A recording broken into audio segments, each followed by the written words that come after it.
Over the last few months, I have been analyzing the Prisoner of Azkaban book and movie and finding all the differences between them. And now I am happy to say that I have just completed that season of my series Movies vs. Manuscripts, which means today we can take a look at not only one scene or chapter of the story, but all of it together, and relive the best and worst changes between these two mediums. So buckle up as we discover hidden plot lines, removed characters, and unexpected lore that the movie couldn't quite fit in. And by the end of this video, I want to hear from you on whether or not you think the Prisoner of Azkaban film adaptation did the original story justice. As always, these videos are pulled directly from my series here on YouTube and are edited down for this compilation. If you want the full Movies vs. Manuscripts experience, you can binge watch all the full-length videos on my channel playlist. And lastly, before we jump into things, I want to give a huge shout out to Jason, Cody, and the rest of my incredible Patreon supporters who make videos like this possible every month. Now with that being said, let's dive into this mega compilation of every change between the Prisoner of Azkaban book and movie.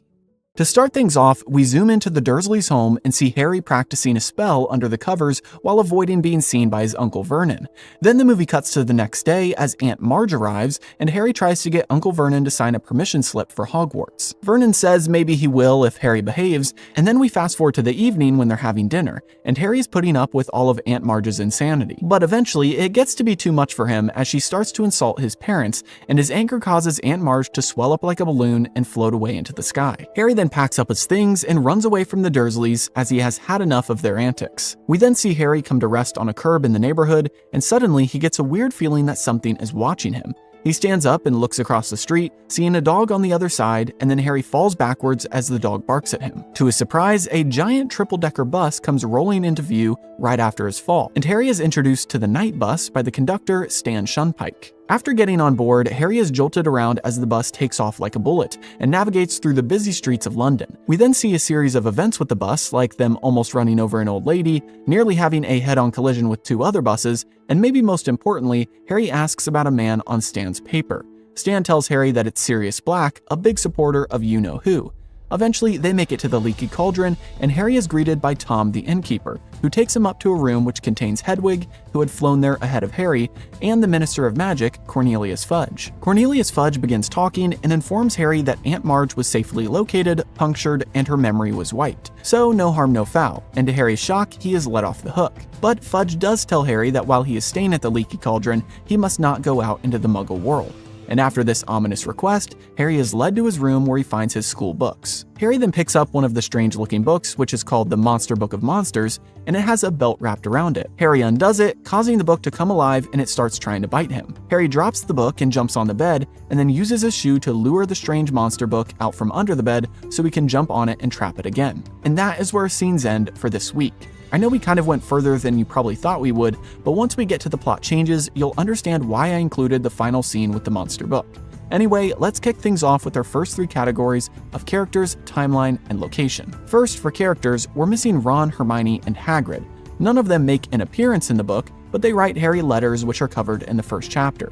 Other than that, the characters we see in the movie are pretty much the only ones in the book. As for characters we see who are changed, I would say that Stan Shunpike looks way older than he should be. And I don't think Tom the innkeeper is ever described as a hunchback in the book. Also, I guess if the shrunken heads count as characters, then that's wrong too, because there are no shrunken heads in the Harry Potter books. Although in a later interview, J.K. Rowling did say that she wished she would have thought of them, and she endorsed the idea. But since the shrunken heads aren't in the book, Ern is actually the one who does the talking in the night bus, so I guess that's a character change as well, since the movie made Ern a sandwich-eating mute. Next, we have timeline, which only has one change, and that is that Harry spends almost a whole week with Aunt Marge before blowing her up. But obviously, in order to save time in the movie, they just condensed this to what we can assume would be one day. Finally, there's location, which I think is pretty accurate this week. We see the Dursleys, the night bus, and the Leaky Cauldron. Other than that, I don't think any other key locations are mentioned in the book, so our location category gets a pass for this week. To start off our plot changes for this week, we've got an easy one, which is that Harry isn't doing Lumos under his covers at night like what we see at the beginning of the film. Instead, Harry is working on an essay for school. In the book, almost every year of Harry's school, we hear about the homework he's given over the summer. Obviously, for Harry, it's hard to get this done because the Dursleys didn't allow anything magic related to be done in their home, hence why Harry is doing it at night under his covers. But I get why they changed this to Lumos. They didn't have time to explain the context of why Harry was writing an essay, and the Lumos spell is used many times during this year in Harry's life, so this is a way for the film to prep the viewer on what the spell does. The next change we have is the omission of Ron's call to the Dursleys. Now, we don't ever see this call happen real time in the book, but we get filled on the details afterwards during the catch-up of the summer. Evidently, Harry was on thin ice with the Dursleys because 1 week into summer vacation, Ron called their home and Vernon answered. Ron, not knowing how a phone worked, shouted at Vernon asking if Harry was home, and Vernon got very offended by being yelled at and shouted back at Ron to never call again. Ron then must have told Hermione to steer clear of calling as well, and therefore Harry hadn't received any letters or calls from his friends all summer. Which brings us to our next change, which is the fact that the movie removed Harry receiving several letters and packages for his birthday. Also, this would have been the same night we see him doing Lumos, aka writing an essay, under his covers. In the book, we read that as he put away his school and magical items under a loose floorboard in his room, he looked at the clock and realized that it was 1 a.m. He had been 13 for a whole hour. Then around that same time, he looked out the window and saw several owls flying towards him, or rather 2 owls flying while carrying another owl. Of course, 2 of these 3 were Hedwig and Errol, and the third was an owl from Hogwarts. These owls delivered 3 letters, 3 parcels, and then finally Harry's usual Hogwarts letter with instructions for the upcoming school year. I won't dive into all the details of the letters, but the gist of it is that each one was a birthday present for Harry. Except for the Hogwarts one, of course, which was the usual reminder to be at King's Cross for the Hogwarts Express, and it also mentioned that in order to visit Hogsmeade this year, they would need signatures from the students' legal guardians. But as for the birthday notes, Ron filled Harry in on his family's trip to Egypt, as the Weasleys had won 700 galleons from the Daily Prophet raffle. As for the birthday notes, Ron filled Harry in on his family's trip to Egypt, and gave him a sneakoscope for his birthday, which is a magical object that spins and lights up if someone around isn't trustworthy. Then Hermione wished Harry a happy birthday and gifted him a broomstick servicing kit, and also Ron and Hermione both asked Harry if he would be able to meet them next week in Diagon Alley to go shopping. Lastly, for the packages, Hagrid sent Harry his usual birthday best wishes and also gave him the Monster Book of Monsters. Which brings us to our next change. This is kind of skipping ahead, but the movie switched around the timing of when Harry receives this book. Plus, they change how he receives it. As we know from the final moments of this week's scenes, Fudge had Harry's books brought to his room at the Leaky Cauldron, and Harry dealt with the monster book there. Well, how it actually happens is Hagrid gifts Harry the book for his birthday and writes a letter saying that he won't reveal anything else, but this gift is a sneak peek of some exciting things to come for this school year. Obviously, this is foreshadowing for Hagrid's new role at Hogwarts. Harry then had to wrestle the book quietly so as not to wake the Dursleys, and then took one of his belts and wrapped it around the book to keep it shut. And that ends things off for the first chapter of the book, and our next change picks up with the next morning when the next chapter begins. You see, in the book, as you might have guessed, we don't go straight to Aunt Marge's arrival like the movie does. Nope, there's at least a little in-between time in which 2 key moments are omitted. First, the movie removed breakfast at the Dursleys, which is important because Vernon watches the morning news and he hears a report of an escaped murderer who is roaming around London. The news showed a picture of the man, who is none other than Sirius Black, but the news doesn't say his name or where he escaped from, which angers Vernon as he says it's useless information unless they know where the crazy person came from. This moment in the book is crucial because it's what makes Harry so curious about Stan's newspaper in the night bus. He only asks about Sirius Black because he recognizes the picture as the same man who is on the Muggle news. Without this breakfast scene, there's really no reason for Harry to care about what's in the Daily Prophet. The next change is that Harry asks his Uncle Vernon for his signature before he leaves to go get Marge, not after they arrive at the house. Vernon tells him perhaps if he behaves, and then informs Harry that he told Marge that Harry goes to a school for incurably criminal boys named St. Brutus's. Harry is outraged by this, but then he has an idea, as he strongly hints to his uncle that he could easily slip up and tell Marge the truth. He then goes on to tell Vernon that he will play nice and keep up the act as long as he gets a signature on his permission slip when it's all over. Vernon reluctantly agrees and then leaves to go get Marge. The other key part to this change is that because of this agreement, Harry runs upstairs and tells Hedwig that she has to go away for a week and not be seen. He then wrote a letter to Ron explaining the situation and told Hedwig to go with Errol and stay at the Weasleys for the week. Then after hiding all of his magical items and making sure to be as Muggle-like as possible, Harry was ready for Aunt Marge. And that takes us into our next 2 changes, which revolve around this horrible woman and her visit at the Dursleys.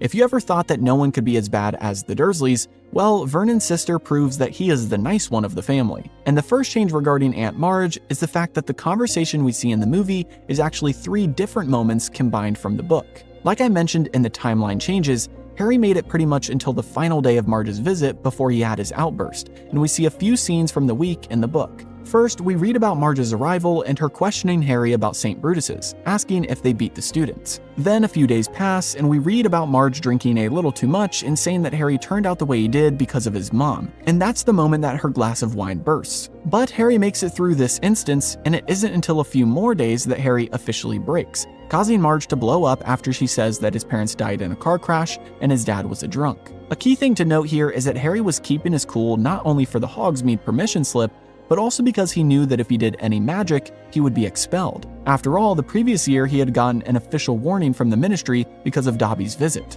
Before I move past this moment though and head into Harry leaving the Dursleys and getting on the night bus, I have one last change to mention with Marge, which is that she only blew up and floated to the ceiling. She never bounced outside and floated away into the sky like the movie shows, although that's a very funny moment. But now back to Harry's magical incident, it's important to note for this next change that in the book, Harry is leaving the Dursleys not just because he hates them, but because he feels like he now needs to go on the run. After all, he's committed a crime by performing magic in front of a Muggle for the 2nd time, and he is scared that they'll send him to Azkaban. So that's why he packs up and heads out. And that context helps us explain the next change, which is the omission of Harry's original plan. You see, he originally thought through his options and decided to cast a levitation charm on his luggage and then put on his invisibility cloak and use his broomstick to fly away into the night without being seen. Then he would live on the run as an outcast in the wizarding world. And he didn't mind doing more magic because in his mind, he had already broken the rules, so who cares? Well, thankfully, right when he was about to execute this plan, he felt like someone was watching him and turned around to see a massive dog across the street. Then, just like in the movie, he fell over and the night bus appeared. And on that note, we can take a look at all the things the movie changed about this iconic scene. The entire Prisoner of Azkaban movie is noted as one of the most unique in the way it is shot, but this scene really kicks things off and showcases the director's vision. It is a great moment in the movie, but if you've never read the books, then you really don't know the true story, since most of the scene is made up.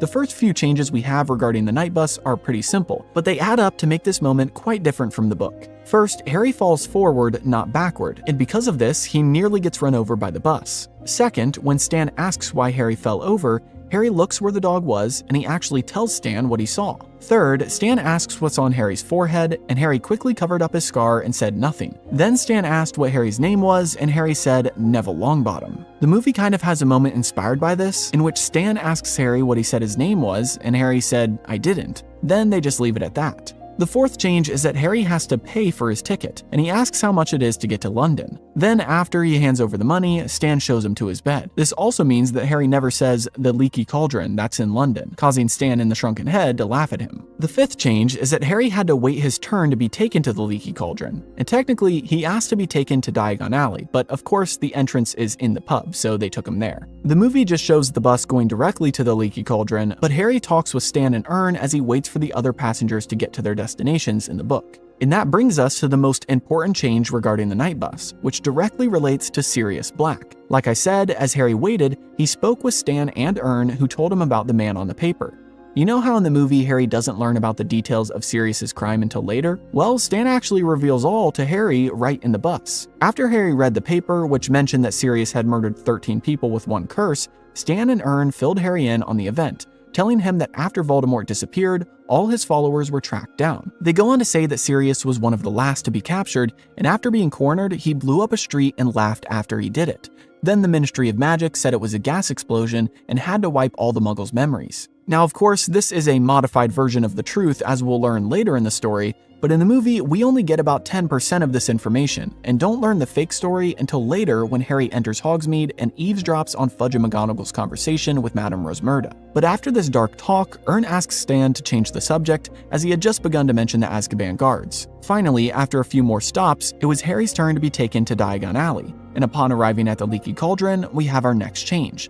The movie shows Tom the innkeeper coming out to get Harry, but in the book, the Minister of Magic himself was waiting on the doorstep to greet him. Of course, when Harry saw this, he thought he was done for and was going to be taken straight to Azkaban. But after being taken upstairs to a private room, the minister told Harry that it was all okay, similarly to what we see in the movie. Also, a funny thing to note is that the book includes Stan and Ern's reaction to learning it's Harry Potter. And for fans of the series, you'll know that this isn't the last time we'll hear about Stan Shunpike. But moving on to our next change, the book has a bit more conversation between Harry and Fudge. First, Harry gives Fudge way more pushback than we see in the movie. He almost gets upset at the fact that he's not in trouble, simply because he's so confused by the leniency of the Ministry. Also, after realizing that this was a once-in-a-lifetime opportunity, he asked Fudge to sign his Hogsmeade permission slip. After all, he's the Minister of Magic. Surely Hogwarts would accept that, right? But Fudge says that he can't sign it since he's not Harry's legal guardians. This is probably the moment that inspired Harry asking McGonagall later in the movie, but it makes more sense in this context as the minister's signature would hold more weight. But Harry is slowly realizing that something else is going on, and that possibly they didn't want him going to Hogsmeade. Soon he'll learn the truth of this, which we'll cover in the next episode. Picking up from where we left off last week with Harry taming his monster book, we see him head out of his room the next day and down into the main area of the Leaky Cauldron. There he sees Ron and Hermione, who are arguing over Hermione's new cat, and then the two friends spot Harry and greet him. Ron begins to tell him about Egypt, but gets cut off as the rest of the Weasley family arrives, and Mr. Weasley pulls Harry aside to have a private chat. Mr. Weasley then goes on to tell Harry all about Sirius Black and why he's escaped from Azkaban. The movie then cuts to the next scene as they have boarded the Hogwarts Express, and the trio take a compartment with someone already in it, as all the others are already full. Harry closes the door and tells Ron and Hermione about what Mr. Weasley told him about Sirius Black, and then suddenly the train stops and the lights go out. Things get really cold, and the trio watches as a strange cloaked figure floats to their door and opens it. Suddenly, the cloaked figure begins to almost suck the life out of Harry, but thankfully, the other person who had been sleeping in their compartment gets up and casts a spell that drives the creature away. Harry passes out, and then the movie cuts to when he wakes up at a later time, and all the lights are back on, with the stranger, who Hermione pointed out earlier as Professor Lupin, handing Harry some chocolate. Lupin tells Harry that the cloaked figure was a Dementor, and then he leaves to go speak with the conductor. Ron and Hermione then fill Harry in on what happened, telling him that he was the only one who passed out. The movie then fades to Hogwarts itself as the students are gathered in the Great Hall, and Dumbledore gives his usual opening remarks, telling the students about their new teachers, Professor Lupin and Rubeus Hagrid. Then the movie cuts once again to the final moments of this week's scenes,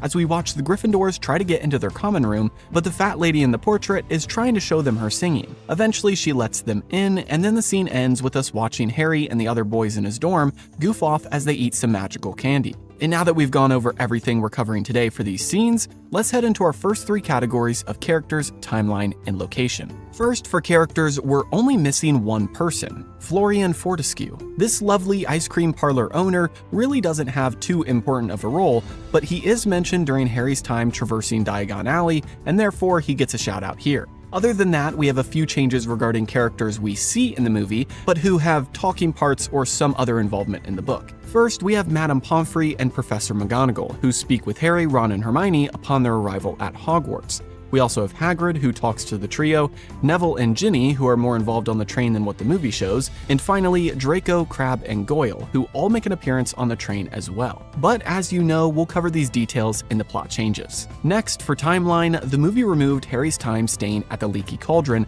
before he met up with Ron and Hermione.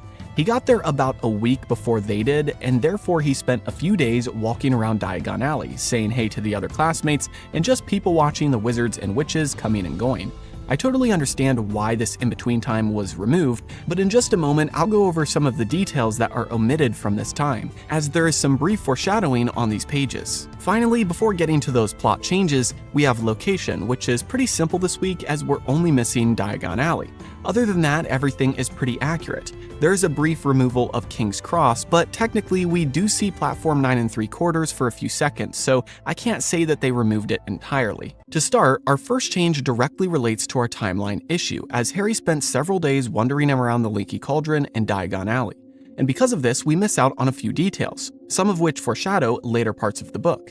So here's what we miss. We learn that Harry had no desire to wander out into the Muggle world, which would break his promise to Fudge, because life at the Leaky Cauldron was better than anything he'd experienced in the real world. He ate breakfast each day in the pub, watching the passers-by and taking in the strange creatures who came in and out of the establishment.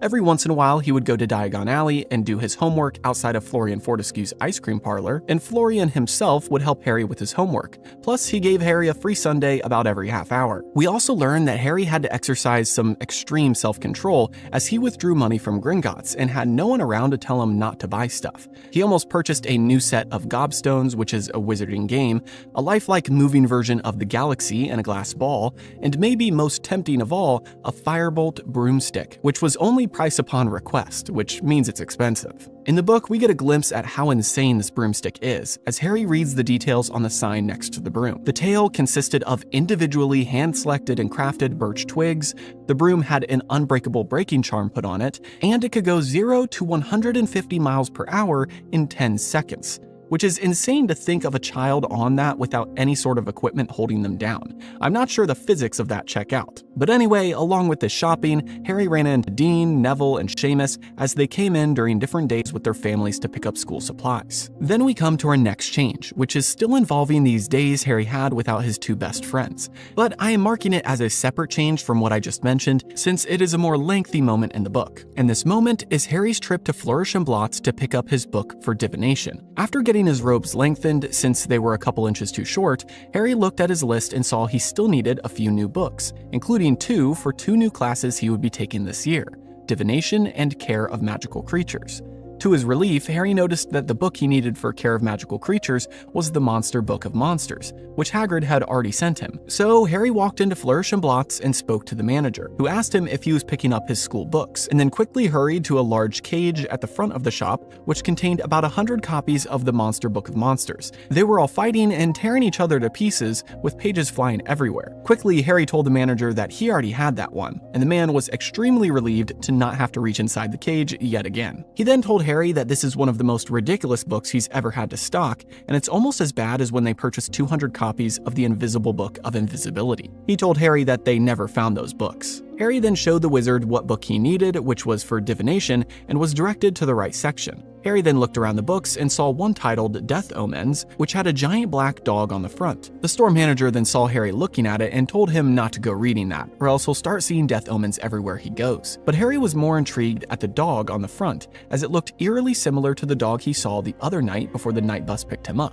But snapping out of his trance, he told the manager the other books he needed and was quickly checked out and on his way with his new books. And now we can head into our next change, which is that Harry doesn't meet Ron and Hermione in the Leaky Cauldron, like the movie shows, but rather in Diagon Alley. And their conversation with each other is more extensive at this point. The movie keeps it quite simple, and Harry quickly gets pulled aside by Mr. Weasley. But in the book, Ron asks Harry if he really blew up his aunt, and he says that he didn't mean to. But to the movie's credit, they did take these lines and move them to when the trio boards the train later in our scenes. Anyway, in the book, Ron and Hermione inform Harry that he can come with them to King's Cross tomorrow, as Hermione and the Weasleys are staying the night at the Leaky Cauldron.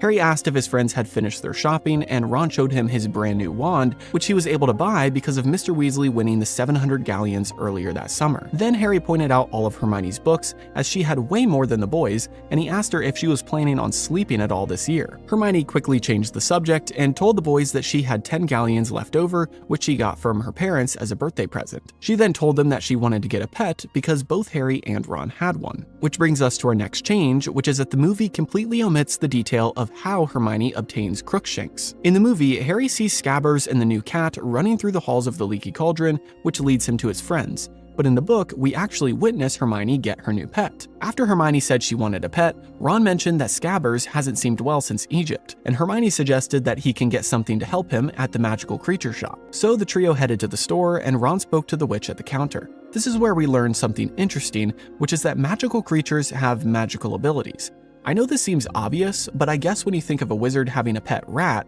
you think it's just a rat.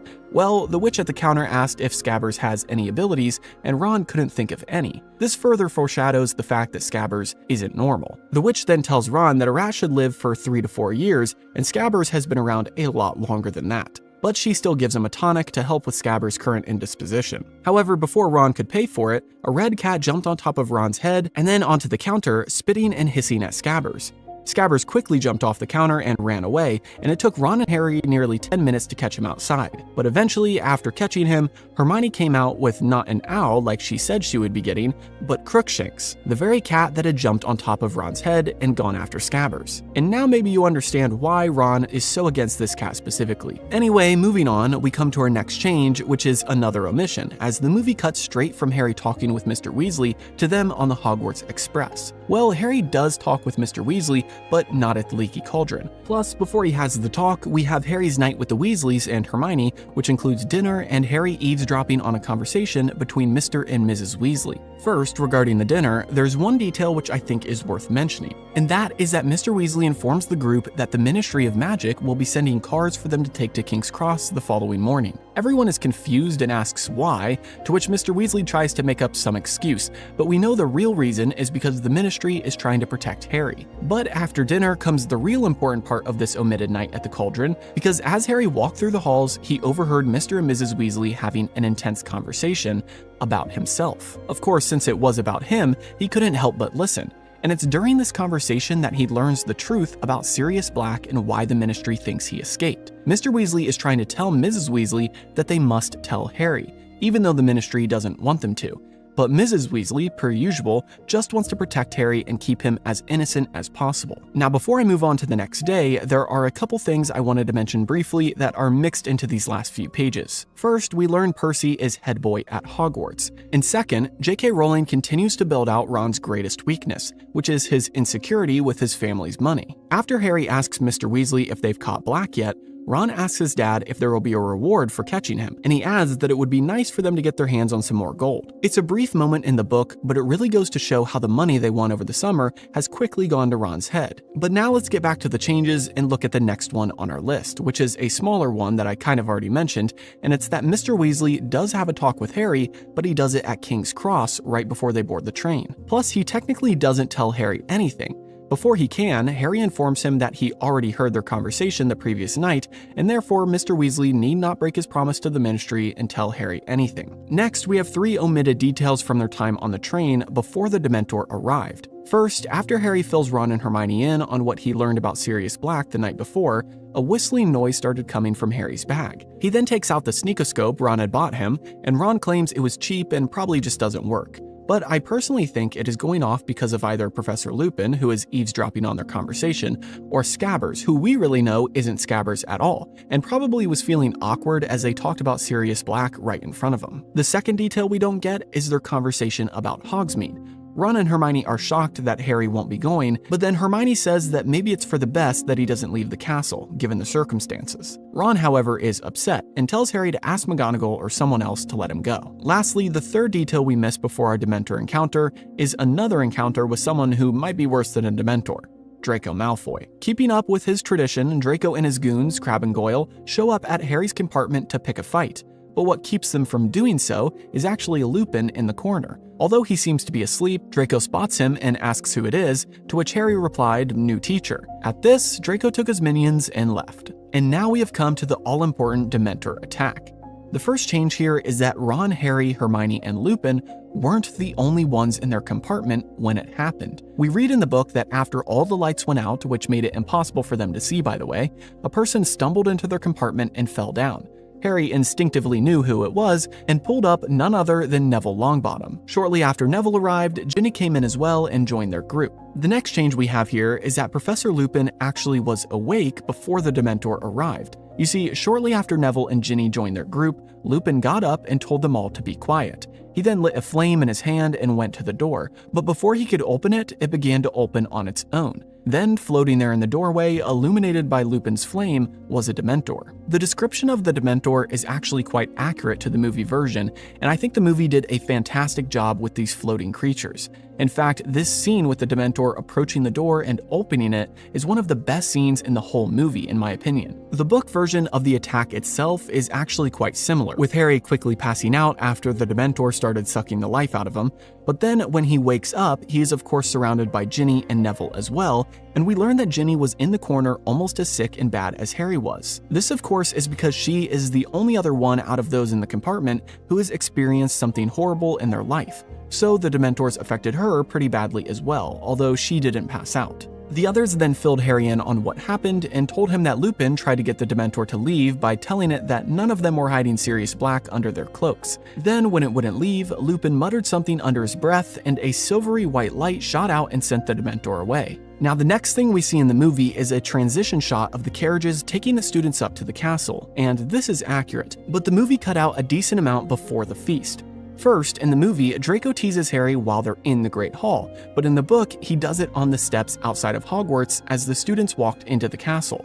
He wanted to make fun of Harry a bit more about it, but thankfully, Professor Lupin walked up and put a stop to this potential fight once again. Now, it's key to note here that the only reason Draco knew this happened was because of Neville. He even mentions Neville told him, although I doubt it was Neville's intention that Draco would make fun of Harry for it. In the movie, Harry simply asks, how did he find out? And we never know. But the book gives this reasoning. Also, this is the first time Harry and Ron are actually arriving at Hogwarts properly, because their first year they were taken through the separate entrance to be sorted, and their second year they arrived in a flying car.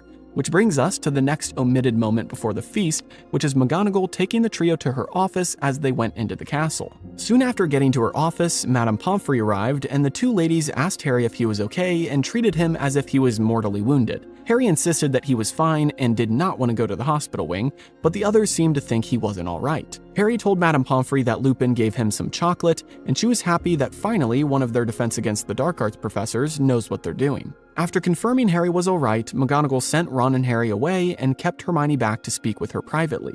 And we don't learn the details of this conversation until much later, but spoiler, this is when McGonagall gives Hermione the time turner and discusses her class schedule with her. Finally, by the time they were able to get to the Great Hall, they had already missed the sorting, but they were just in time for Dumbledore's speech, in which he welcomed Professor Lupin and Hagrid as new teachers for that year.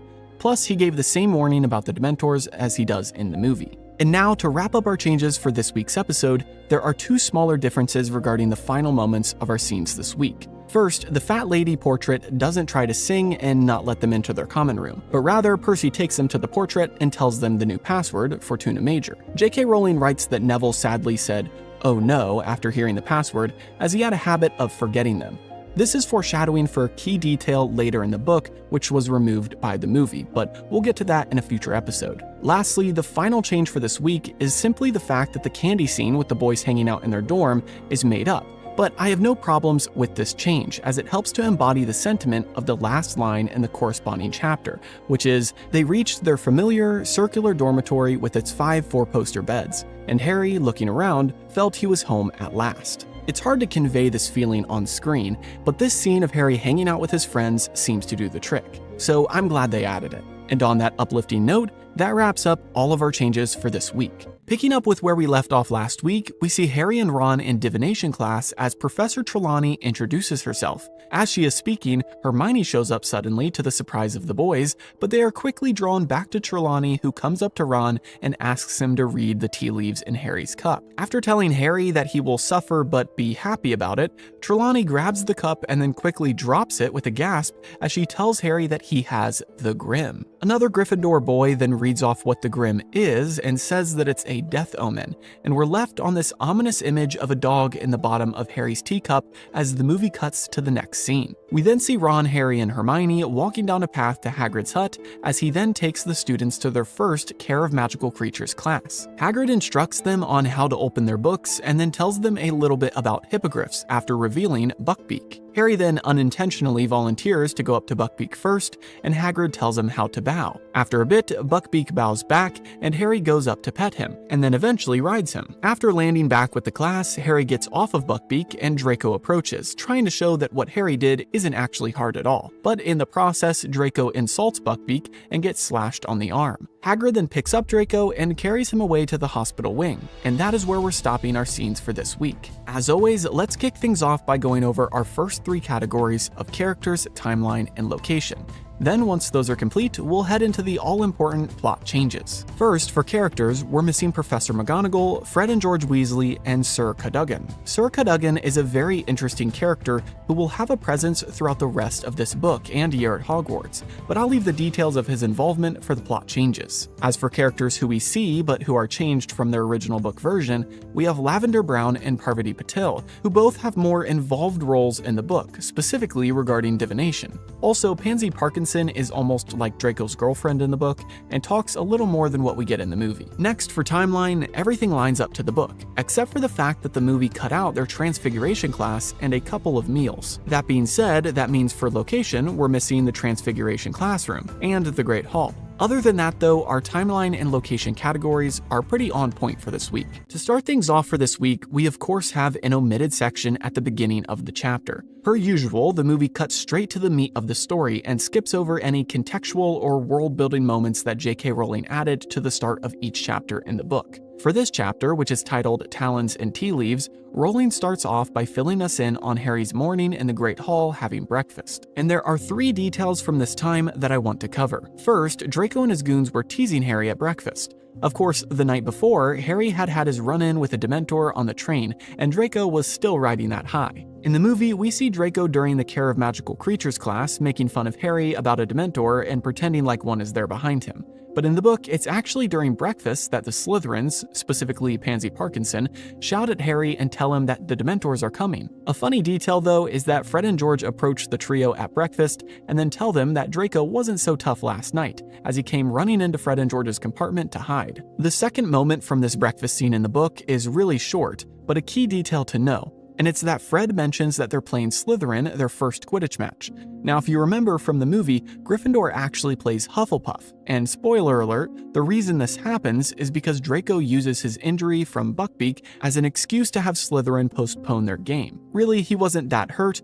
but it threw Gryffindor off their game, as we'll learn in a future episode. Lastly, the third detail from this omitted breakfast moment is Ron noticing Hermione's class schedule, which they received that morning. As Ron looked over the schedule, he saw that Hermione had 3 classes booked at one time, but she of course told him that he was being silly because no one could be in 3 places at once. Part of this conversation is used for after the divination class as the trio walks to Hagrid's, but they also combined it with some lines from their lunchtime, which we'll cover later. And now that we've covered breakfast, we can move on to divination. But our first change here isn't inside the classroom, it actually has to do with their journey to the classroom. In the movie, they just cut straight to Harry and Ron in class, but the book describes their journey from the Great Hall to this odd room which is located in the North Tower, a very secluded location which is hard to find in the castle. And this is where we get introduced to Sir Cadogan, one of the most iconic paintings in Hogwarts. Here's what happens in the book. As the trio walked through the castle and up half a dozen staircases to get to nowhere, they realized that they were lost. Eventually, the landing they came to after their 7th staircase had a painting on the wall which showed a bare stretch of grass.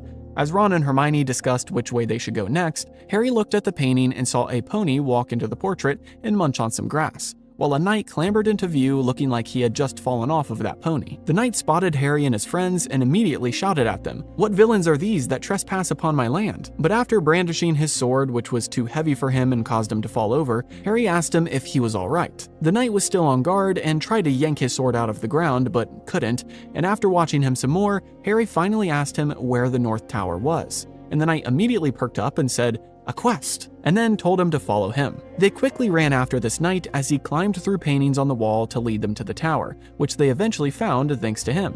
Upon their arrival, the intriguing character told them that if they were ever in need again, to call Sir Cadogan, and then he ran off. At this, Ron said, "Yeah, we'll call you if we ever need someone mental," but the knight was out of earshot. Now the trio faced another problem, along with their fellow Gryffindors who stood there as well. They looked up and saw a trapdoor above them which read Sybil Trelawney, Divination Teacher, and that was the only door in sight. Harry asked how they were supposed to get up there, and as if it heard him, the trapdoor opened and a ladder shot down.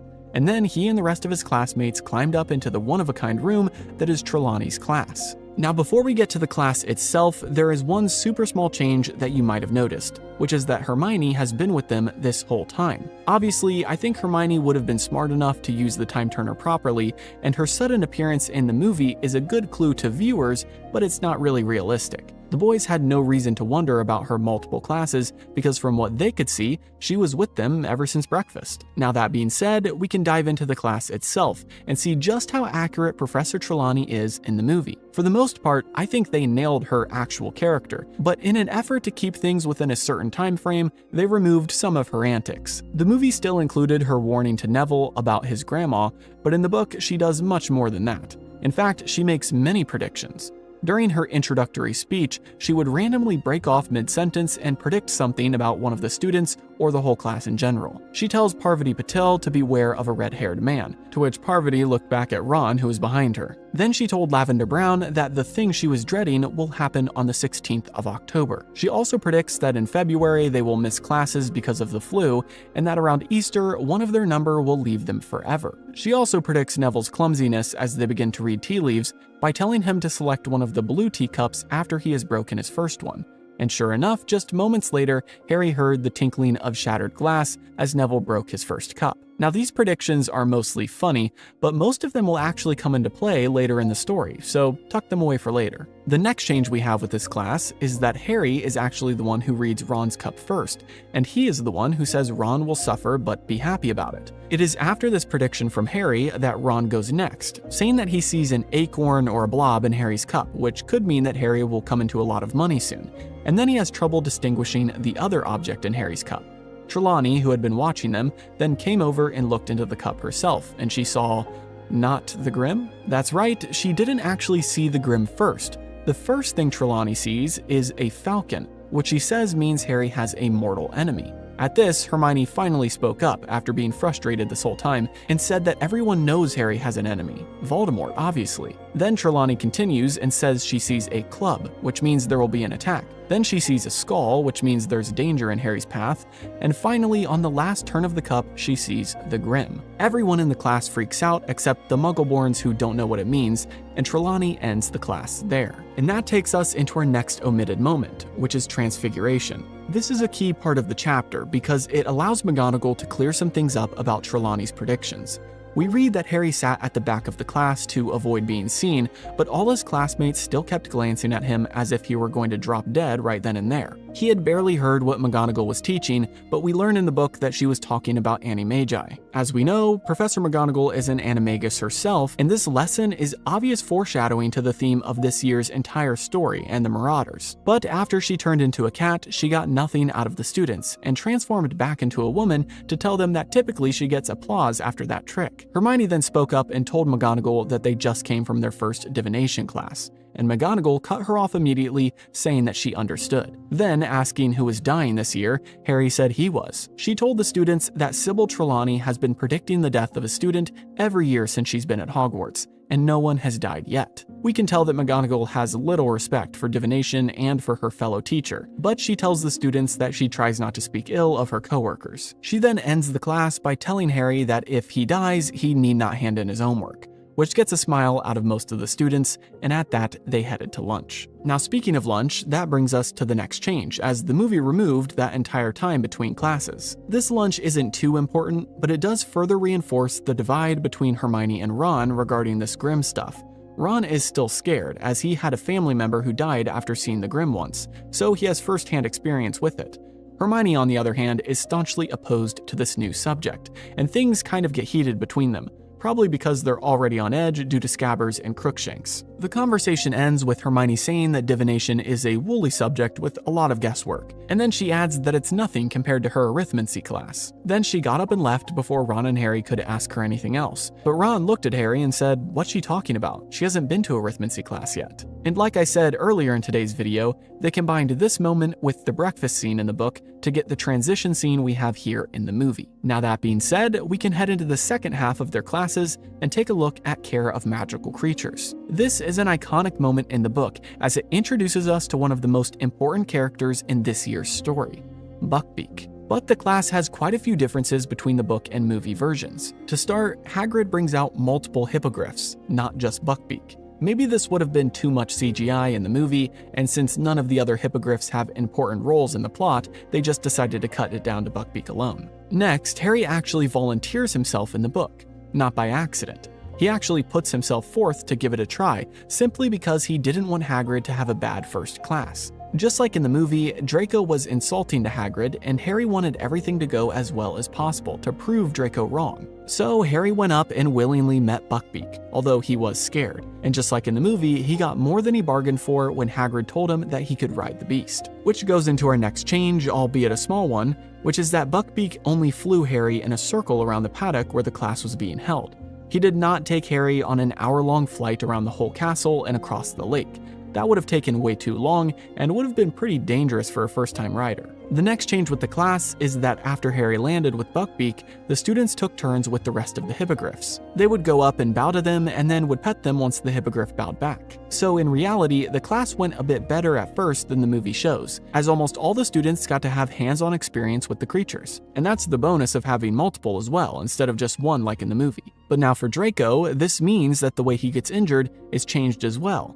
He doesn't just walk up to Buckbeak and insult him randomly. He and his friends actually got grouped with Buckbeak, and he had properly bowed and been accepted by the animal. It's then as he's petting Buckbeak that he says, "Well, this is very easy. I bet you're not dangerous at all, you great ugly brute." And that is when Buckbeak attacked him. All of these changes together amount to an entirely different class than what we see on screen.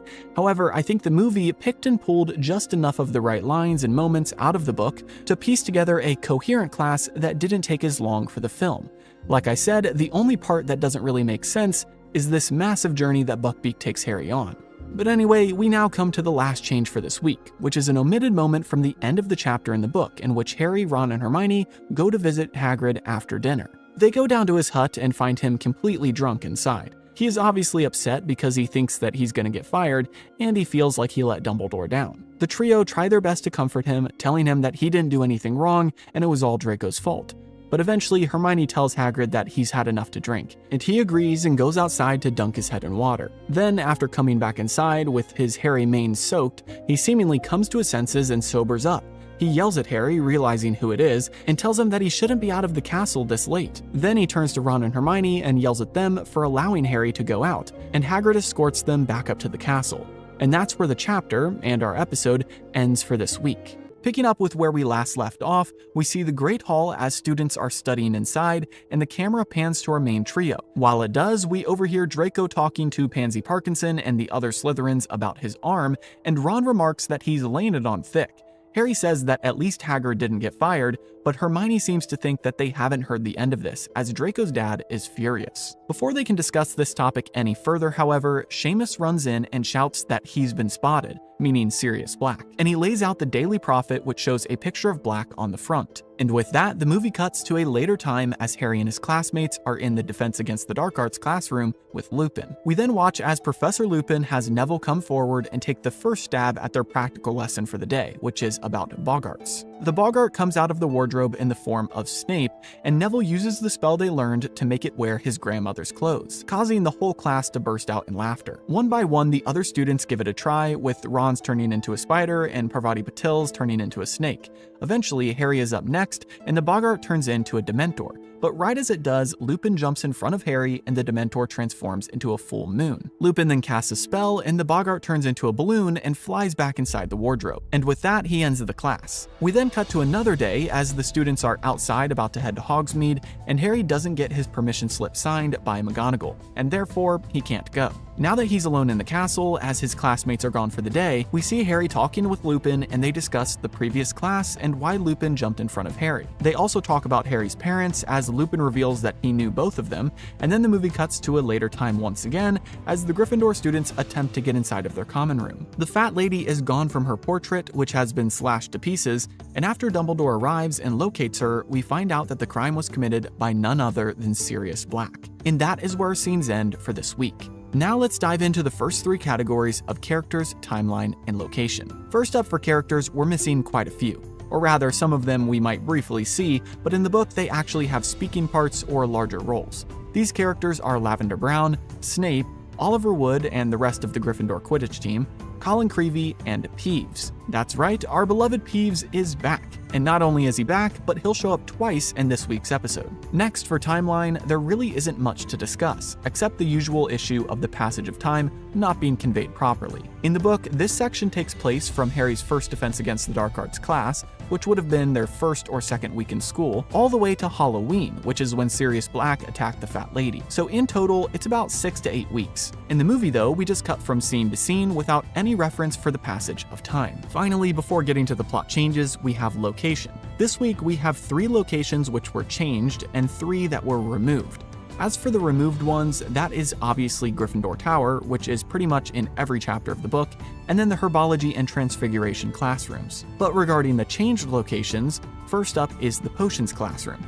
Technically, this is where their very first scene should have happened, the one where they're in the Great Hall and Draco is talking about his arm. Second, Lupin and Harry's conversation actually happens in Lupin's office, and there's a crucial plot change regarding that conversation as well, so stick around for that. And lastly, they don't have the Defense Against the Dark Arts class in the actual classroom, but rather they have it in the staff room. And I think that wraps up the location changes. For our first change, we really need to look at what's happening in this first scene, because almost every word spoken is purposeful in recreating a moment in the book which was removed, and that would be their potions class. You see, this moment in the Great Hall never happens in the book, but I can see what they were trying to do, because Draco's lines, the trio's response, and then Seamus bringing in the Daily Prophet can all be directly traced back to this omitted class. The start of the chapter in the book tells us how they were about halfway through double potions with the Slytherins when Draco strolled into class with his arm bandaged up. We read that Pansy Parkinson asked Draco how he's feeling and if his arm hurts, and he told her yes, but Harry saw him wink at Crabbe and Goyle. Then, because his arm was quote-unquote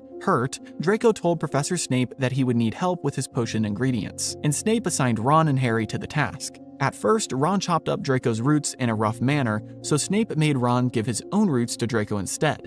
Then Harry was forced to skin Draco's shrivel fig. It is all super embarrassing for the boys, and they are very angry with Draco as they know he is just faking it. On top of this, Draco antagonizes them about Hagrid and mentions that his father is furious and submitted complaints to the school governors and the Ministry of Magic. Obviously, you can see here the similarity between the lines we get from our trio in the movie version and this potions class in the book. Something that isn't in the movie version, though, is Neville's potion.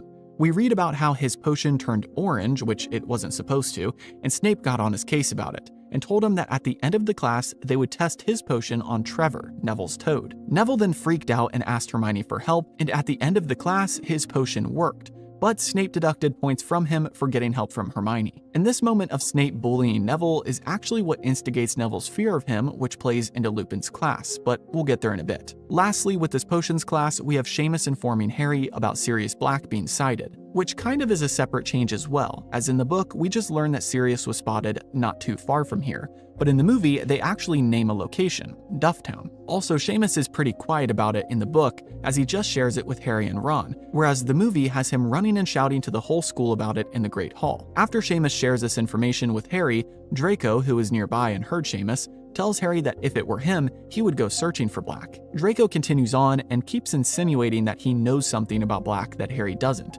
Obviously, Draco is referring to the fact that Sirius Black is the reason Harry's parents got killed, but Harry won't learn about that story until later on. This vague teasing from Draco gets on Harry's nerves, but Ron tells him that Draco probably just wants him to do something stupid and get in trouble, so they move on. Our next change comes immediately after their potions class as the trio is walking out, upset at the fact that Snape deducted points from Neville for him properly making the potion, even though he did get Hermione's help. But that's not the key detail of this moment. The crucial thing we miss is that in the book, this is the first time Hermione messes up with her time turner. We have already had a couple moments in the movie of her randomly appearing, but in the book, this is the first time we read that Ron looked back at her and she was gone. Harry, Ron, and Hermione had been walking up some steps, and when Hermione disappeared, Harry and Ron were at the top of the stairs. Then, after a moment of looking through the crowd of students, they saw Hermione at the bottom of the steps, panting and running up to them. Harry also notes that it looked like she was tucking something down the front of her shirt when she came towards them. And this is another small change which I'll probably continue to mention in multiple episodes, and that is that I think it's ridiculous that the movie just has Hermione wearing the time turner in the open. I know a lot of people probably wouldn't know what it is, but still, book Hermione at least tries to hide it, whereas movie Hermione wears it as if she's showing off a diamond necklace. That's just a small thing, but it bugs me every time I see these scenes. But now we finally can move on and address their Defense Against the Dark Arts class. The first change we have here is actually that they don't have the class in the classroom itself. Like I mentioned in the location changes, they go to a boggart that is in a wardrobe in the teacher's lounge. So we read that as the students sat in the class, Lupin walked in and informed them that they would be having a practical lesson today, so they could leave their books behind and follow him to the teacher's lounge with their wands. And this brings us to the next change, which is the omission of Peeves. Man, I missed Peeves. But here he is back again, and Lupin does something quite impressive here because of him. As they walked through the halls, they eventually came upon the poltergeist wreaking havoc as he usually did, and when Peeves saw Lupin, he made fun of him. He started calling him Loony Lupin, and the students were surprised, as typically Peeves didn't pick on teachers.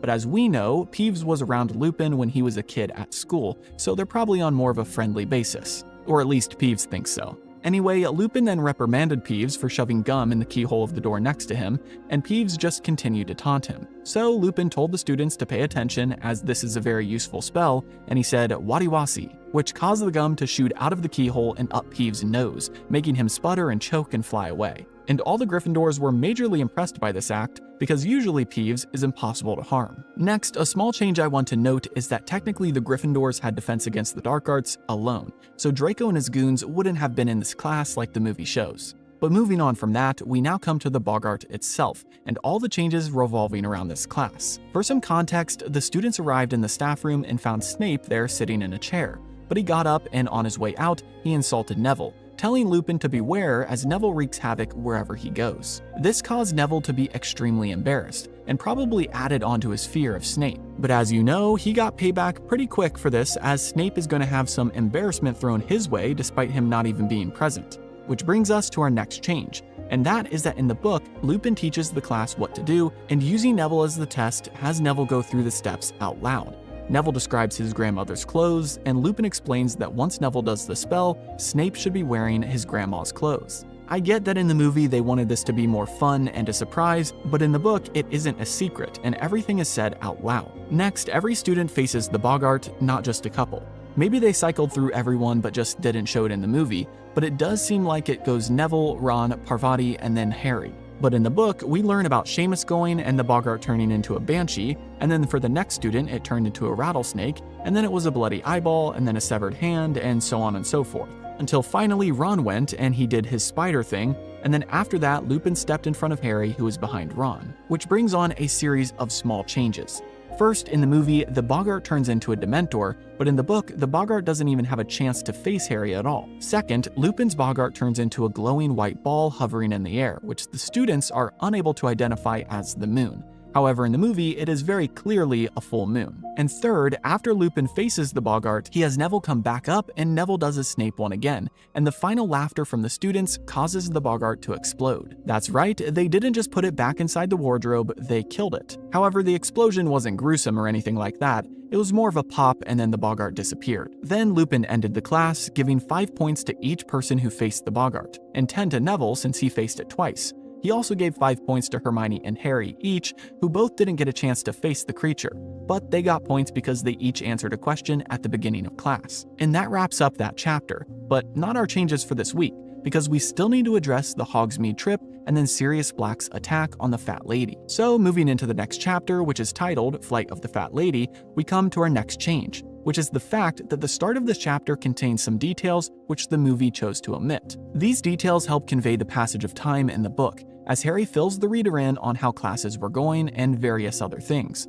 We learn that Defense Against the Dark Arts had quickly become every student's favorite class, that potions had gotten much worse for the Gryffindors after the whole Snape-Boggart fiasco, because Snape was embarrassed by it. And we learn that every time Harry was in divination with Professor Trelawney, she would tear up when she looked at him. We also read that Care of Magical Creatures was everyone's least favorite class, since after Draco got hurt, Hagrid had toned down his teaching. A lot. So much so that all they did every week was feed flobberworms, which were pretty much giant slugs that did nothing, and had to be hand-fed lettuce. It was gross and boring, and Hagrid was always sad because he couldn't do what he wanted to do with the trial looming overhead. The next thing from this chapter which the movie removed is Quidditch, and this will be a common theme for the rest of the Harry Potter series. There isn't much to discuss, but we do learn that in October, Quidditch season had started and the Gryffindor team began to practice. Oliver Wood gave them their normal pep talk, and their first game was scheduled to be against Slytherin, so Oliver had them practicing moves to specifically counter that team. That is important later on because, as you know in the movie, they don't actually play Slytherin, they play Hufflepuff, and this throws a massive wrench in Wood's plan, but we'll cover that in a future episode. Anyway, this segues into the next omission, because after their practice one day, Harry came into the common room to see the students gathered around a notice that had been posted, which informed them of the first Hogsmeade trip. This trip was scheduled for October 31st. In the movie, we don't get this as it immediately cuts to the Hogsmeade trip after their first Defense Against the Dark Arts class. Plus, in the book, as the trio talked about the trip, with Ron telling Harry that he should still go even though he's not supposed to leave the castle, we get yet another Crookshanks attack as the cat pounced on Ron's bag and began yanking it around. Of course, as you might have guessed, Scabbers the rat was inside the bag, and eventually he got flung out and ran off with Crookshanks chasing after him. Ron eventually found his rat and was very upset at Hermione about this, and Hermione felt bad but was also defensive of her cat. The book then moves on to the next day, which contains our next omitted moment. Ron was still upset at Hermione because of Crookshank's attack the night before, but during herbology class, Hermione asked how Scabbers was, and Ron replied that he's still shaking under Ron's bed and won't come out. Then they went to Transfiguration class next, and while waiting outside the classroom, they noticed a disturbance at the front of the line. Lavender Brown was crying and Parvati Patel was comforting her. Hermione asked her what was wrong, and Parvati explained that Lavender just got a letter saying her bunny had died. Then Lavender said that she should have known. After all, it's the 16th of October, which was the exact day that Professor Trelawney had predicted something dreadful would happen to her. Hermione tried to reason with her, saying that Binky, the bunny, would have died days ago if she just now got the letter, so technically it didn't happen on the 16th. But this just angered Parvati, and Ron loudly told Lavender to ignore Hermione, because Hermione doesn't care about other people's pets. And thankfully, before this could escalate any further, Professor McGonagall opened the door and let the class in. Now we have a change that isn't a straight-up omitted moment, but an actual change regarding what happens in the film. And it's that Harry actually asks McGonagall for her signature after Transfiguration class, not while they're exiting the castle to go to Hogsmeade. The dialogue itself, however, is pretty similar, with Harry noticing that McGonagall had some sympathy for him in this, but for some unspoken reason wouldn't let him go. And now we're heading into the home stretch as we have a handful of changes left for this week.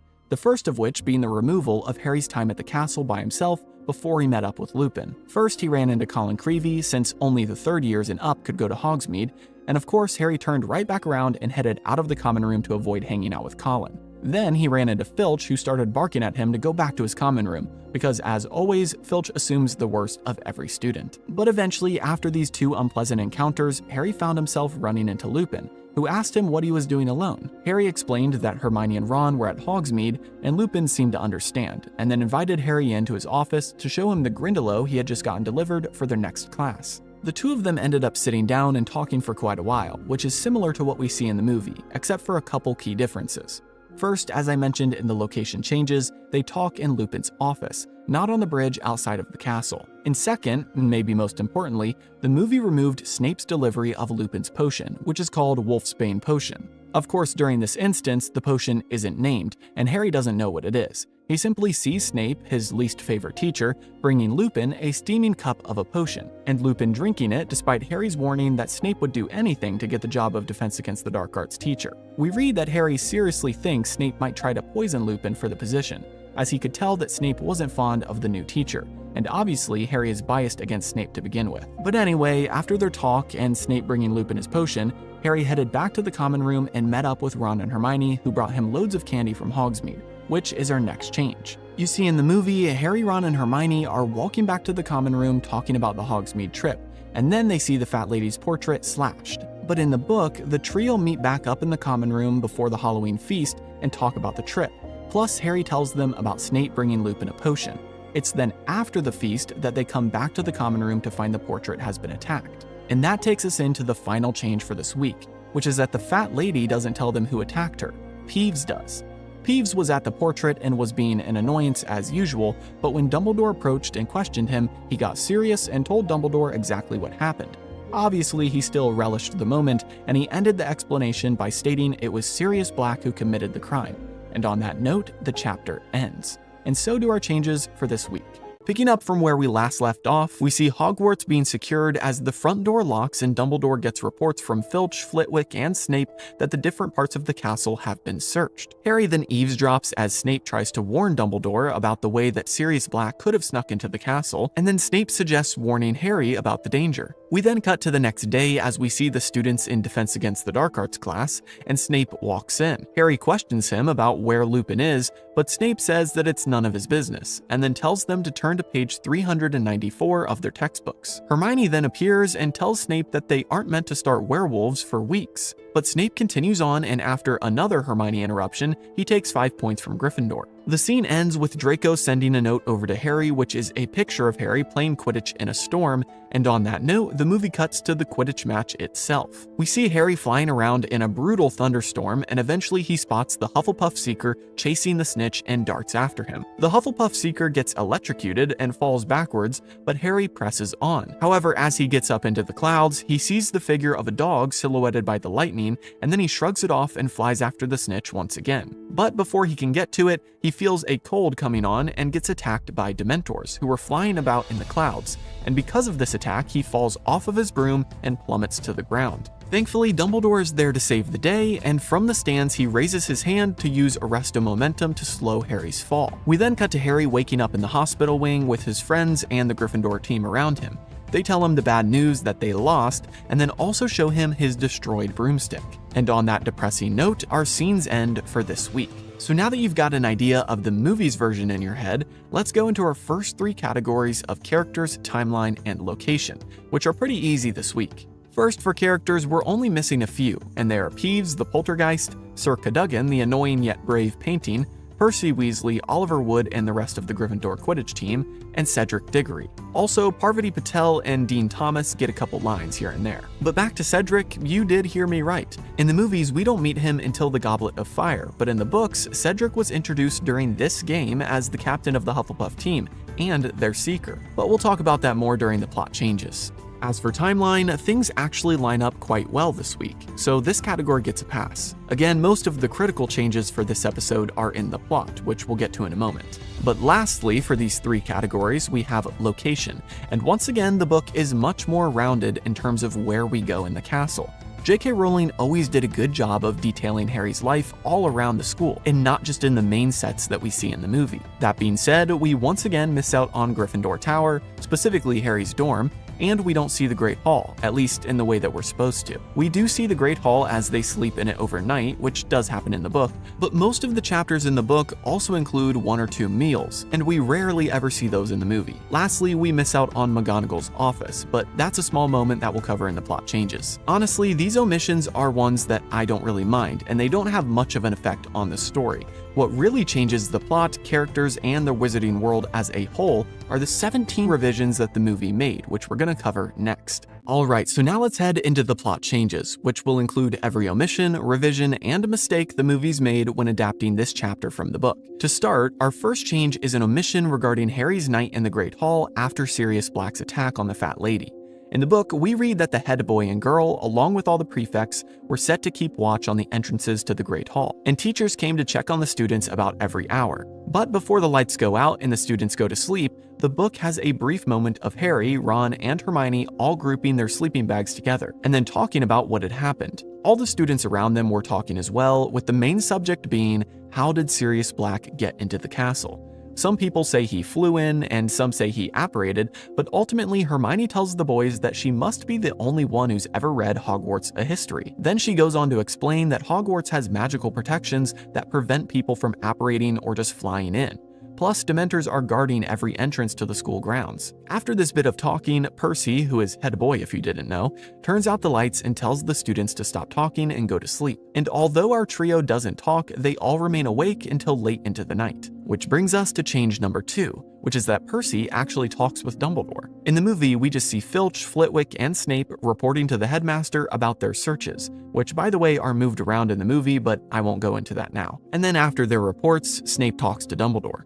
But in the book, Dumbledore comes and checks on the students at about 3 a.m., and Percy is still awake, taking his job very seriously. Percy then asked Dumbledore if they had found anything, and Dumbledore replied no, and he didn't really expect Black to linger. Percy then inquired about the Dementors, asking if they had offered to help, but very firmly Dumbledore told him that they did, but as long as he is headmaster, Dementors would never enter the castle. This comment shut Percy up, and I think it's the first sign of how Percy is different from Dumbledore and not a fan of all of his methods. As we know from later in the series, Percy tends to lean more on the ministry side of things, and I am sure if Fudge were involved in this moment, he would have had the Dementors search every inch of the castle. Our final change for this part of our scenes with the students sleeping in the Great Hall is another small thing, but I think important for Snape's character development, and that is that in the book, Snape doesn't bring up warning Harry. In the movie, this almost seems like Snape being on the softer side and trying to look out for Harry, but in the book, he is still the cold professor we've known since the beginning.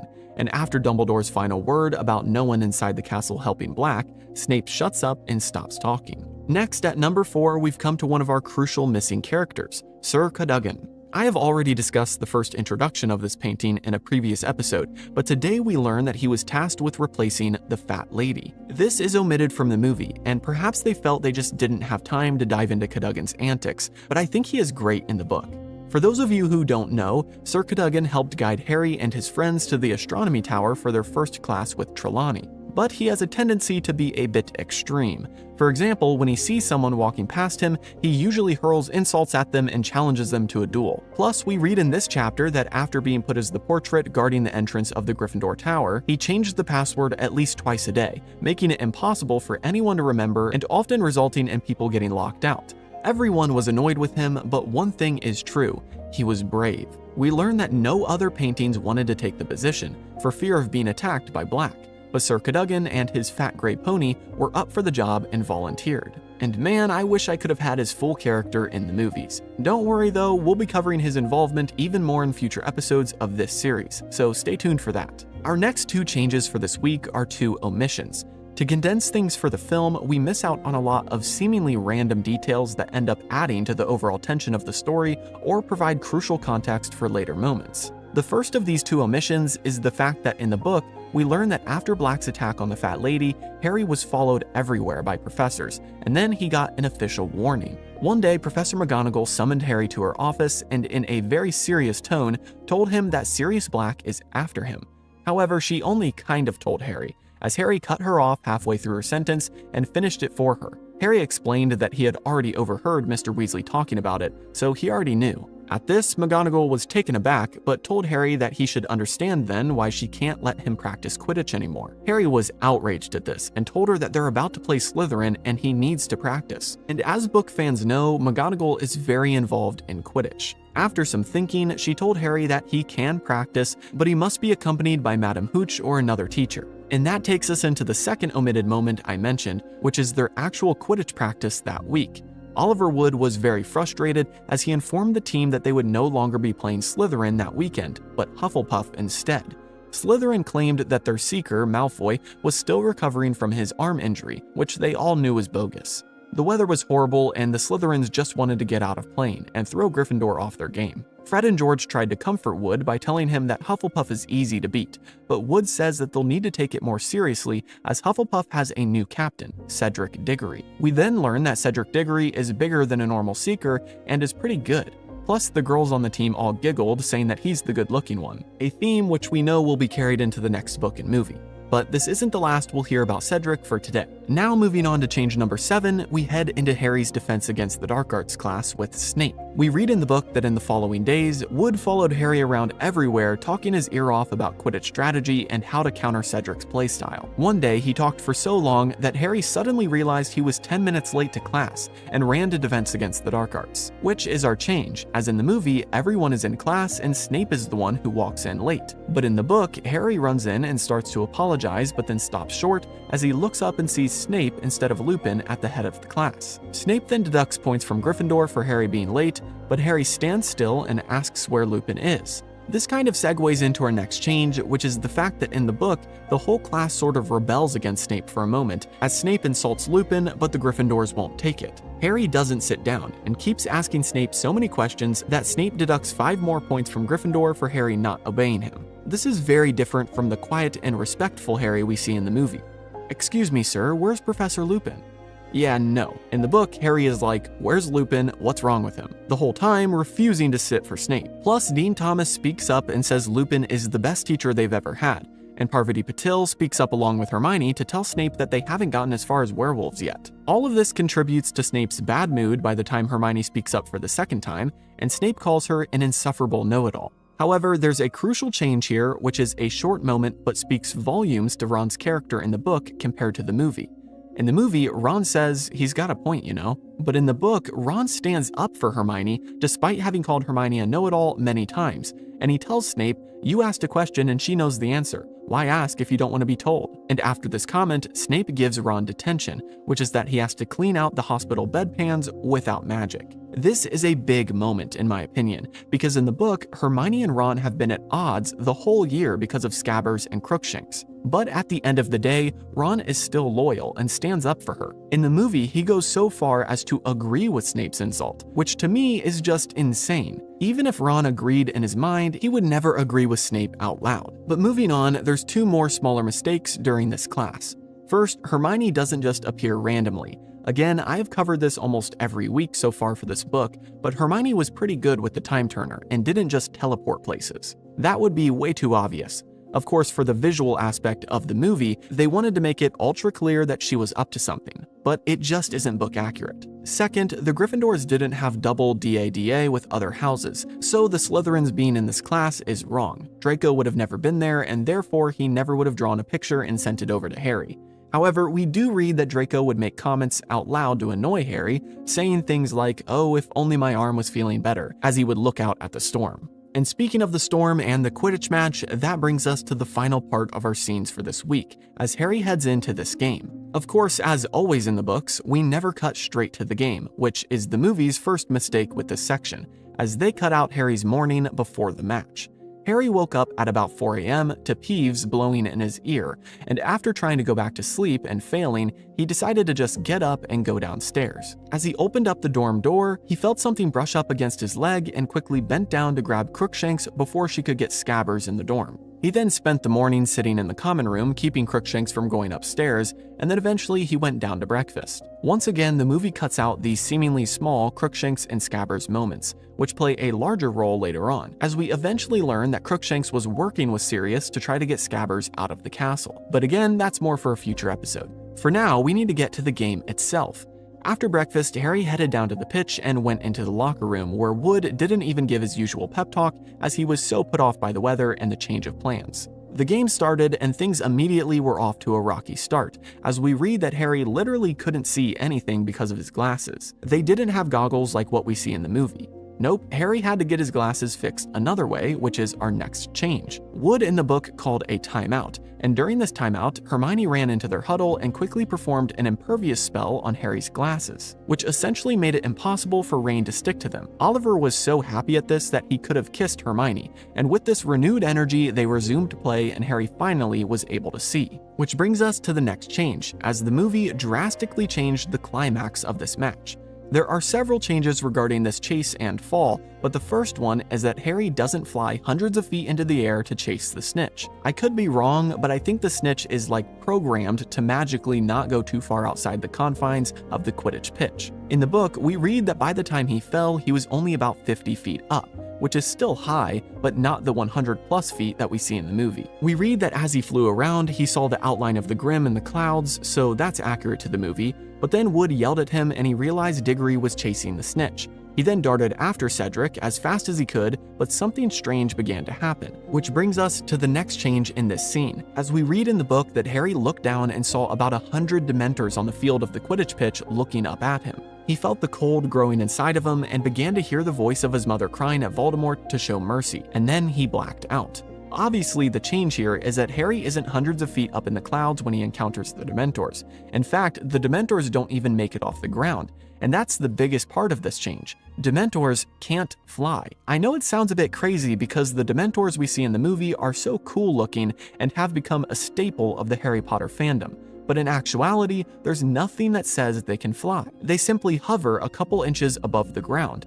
However, no one actually sees the air beneath them, so technically they could be walking, but just walking so smoothly that it looks like they're floating. Hypothetically, one could argue that if they do float, they could fly. But J.K. Rowling makes it very clear that the 100 or so Dementors at this Quidditch match were on the ground, looking up at Harry, not floating right next to him. Now moving on to the next mistake with this climactic fall, in the movie, we see Dumbledore hold out his hand and perform a spell to slow Harry's descent. However, this is strange for a couple reasons.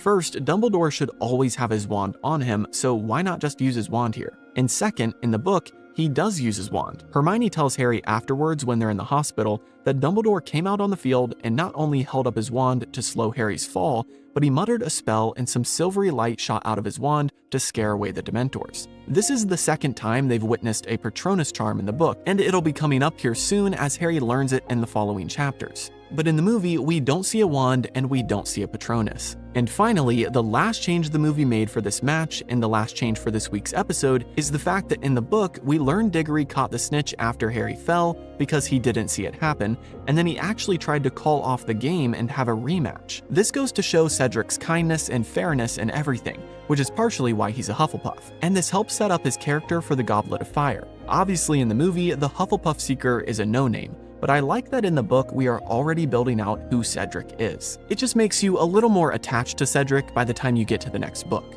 And now to wrap things up for this week, I don't have a change, but more like a fun fact, which is that the reason Oliver Wood isn't by Harry's bed in the hospital when he wakes up is because he's still crying in the showers about their loss. In the movie, I just assumed that they didn't get the actor for the movie and therefore didn't want to show him. But in the book, we actually learn that he couldn't bring himself to come see Harry yet because he was so upset about the loss. And on that note, that wraps up my thoughts for this week. Picking up from where we left off last week, the movie transitions from Harry in the hospital to him walking through the woods with Professor Lupin, who is back from being sick. Lupin asks him about his broom, and then Harry asks about the Dementors. Lupin informs Harry that he isn't weak, and Harry asks Lupin if he can teach him how to fend off the dark creatures. Lupin agrees, but says it'll have to wait until after the holidays. We then fade to a snowy day as Harry watches the other students leave for another Hogsmeade trip. This time, determined not to be left out, Harry uses his invisibility cloak to walk outside, but he quickly gets caught by Fred and George.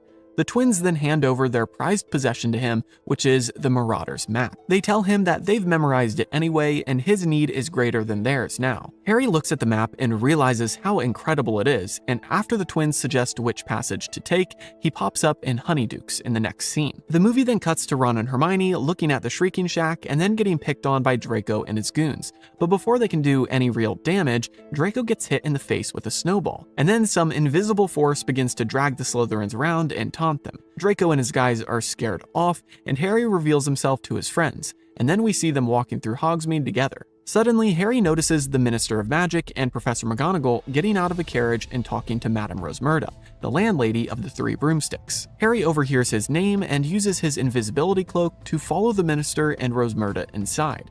Hermione and Ron, however, get stuck outside as some talking heads say no underage wizards are allowed that day. We then see Harry following the Minister, Rosmerta, and McGonagall into an upper room where he eavesdrops on their conversation about Sirius Black. He learns about Black being friends with his parents, how Black gave up their location to Voldemort, and how Black is his godfather. After this, we see Hermione and Ron follow Harry's footsteps in the snow as he walks into the woods. And then as Hermione reveals him, Harry shouts that Black was their friend and he hopes he finds him so that he can kill him. And on that dramatic note, our scenes end for this week. To start things off, let's cover our first three categories of characters, timeline, and location. First, for characters, we're missing Professor Flitwick and Hagrid.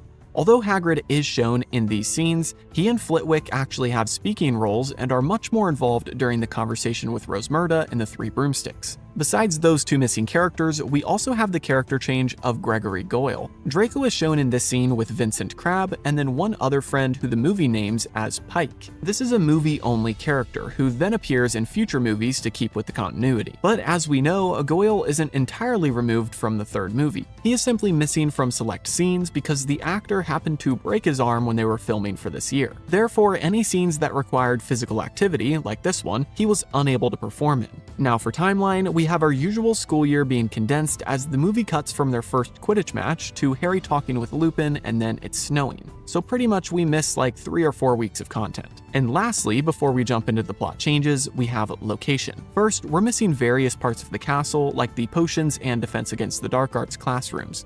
But as for locations we see in the movie that are incorrect, we have the One-Eyed Witch and the Three Broomsticks. Technically, in the book, Fred and George catch Harry on his way back to the Gryffindor Tower, and then they talk to him near the One-Eyed Witch, which is the entrance to the secret passage into Honeydukes. Then we read about Harry's trek through that passage, which the movie excluded. As for the Three Broomsticks, this location is obviously updated for future movies. whereas this film took a more rustic and beat-down pub style with no kids allowed, which is just completely wrong. But more on that later. Specifically, the change is that we don't ever read about a private upper room in the pub like what we see in the movie. To start things off for this week, we of course need to address those missing weeks in between scenes that the movie decided to cut. Although they might have been unnecessary for the movie, they're great to have in the book, and if we got a 4-hour version of the film, I'd definitely want them included. So here's what we miss. We read that Harry was kept in the hospital wing for a while longer to recover after his Quidditch match, and people sent him gifts. Specifically, we learn that Hagrid sent him flowers, and Ginny made him a get-well-soon card that sang to him. We also read that Madame Pomfrey wanted to throw away his broom, but he wouldn't let her. Despite knowing that it was impossible to fix, Harry couldn't bring himself to get rid of it. Once Harry returned to school, he found that Draco had taken off his arm sling and was making good use of his new mobility by doing reenactments of Harry's disastrous fall. And when they were in potions class, Draco was pretending to be a Dementor constantly. So much so that Ron got sick of it and threw a crocodile heart across the classroom and hit Draco square in the face with it, causing Gryffindor to lose 50 points. Then we finally pick up with Harry as he and his friends are heading to Defense Against the Dark Arts class, which brings us to the next change, as this class is removed. Instead, the movie just shows us Harry talking to Lupin in the woods, but in the book, this discussion happens after class. Their conversation in the movie is pretty book accurate, but what we miss are the details of the class beforehand. We learn that as Lupin started, the Gryffindors immediately cried out their complaints about Snape filling in, saying that he had no right to give them homework and that werewolves are way ahead of where they're at in the book. Lupin then told them that they didn't need to submit their homework on werewolves, and almost all the class was grateful for this. But Hermione, who had already completed her essay, wasn't too happy. Then we also read about the specific class and how they learned about Hinkypunks, a tiny little creature that lures travelers into bogs and then kills them. Finally, it's after this class that Harry speaks with Lupin and asks him to teach him how to fend off Dementors. Like I said, this conversation is quite similar, but there is one brief detail that I wanted to mention that we don't get in the movie. And that is that Lupin says the Whomping Willow was planted the same year he joined Hogwarts. He then goes on to say that the students used to play a game seeing who could touch the trunk, but after one student nearly lost an eye, they were banned from getting near it. After this class, instead of going straight to the Hogsmeade trip, we get some more details about the time in between, which is our next change, as the movie almost completely removed the remainder of Quidditch. We learn that Harry was feeling better, knowing that private classes with Lupin were on the horizon, and we find out that Ravenclaw stomped Hufflepuff, meaning that Gryffindor still had a chance. With a new infusion of energy, Wood was back to his normal self, and they were back to practice as usual. And Harry noted that he saw no Dementors anywhere near the school grounds, probably because of Dumbledore. We also read that 2 weeks before the end of term, the castle was filled with excitement for Christmas, and Professor Flitwick used real fairies to decorate his classroom with shimmering lights. Ron and Hermione had decided to stay at the castle over break for their own reasons, but Harry knew that no matter what they said, it really was just to keep him company, and he was happy about that. Then, on the final weekend of the term, they had another Hogsmeade trip, and Oliver Wood gave Harry a book or a magazine titled Which Broomstick, so Harry could read up on which one he might want to buy next. We learned that he had been using the school's shooting star broom to practice, which was horrible compared to his Nimbus. And so, as Hermione and Ron set out for Hogsmeade, Harry prepared for a day of reading up on brooms and feeling lonely in his dorm.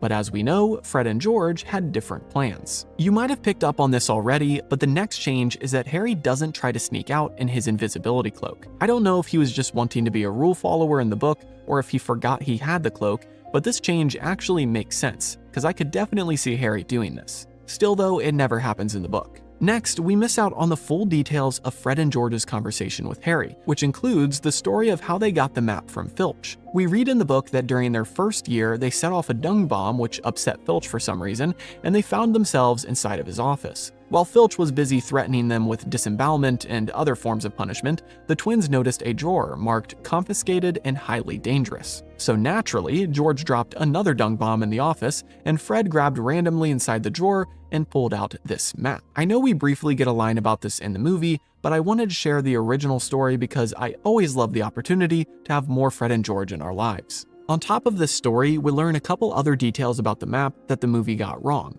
One of which is that the names on the map are actually accompanied by moving ink dots, not footprints, although I do like that artistic change for the movie. But more than this, the map can actually show illustrations as well, like people or statues, which we'll talk about here in a second. Another detail in this conversation that was omitted was the fact that there are 7 passages. 4 that Filch knows of, 1 that is covered by the Whomping Willow, 1 that leads to Honeydukes, and 1 that caved in last year.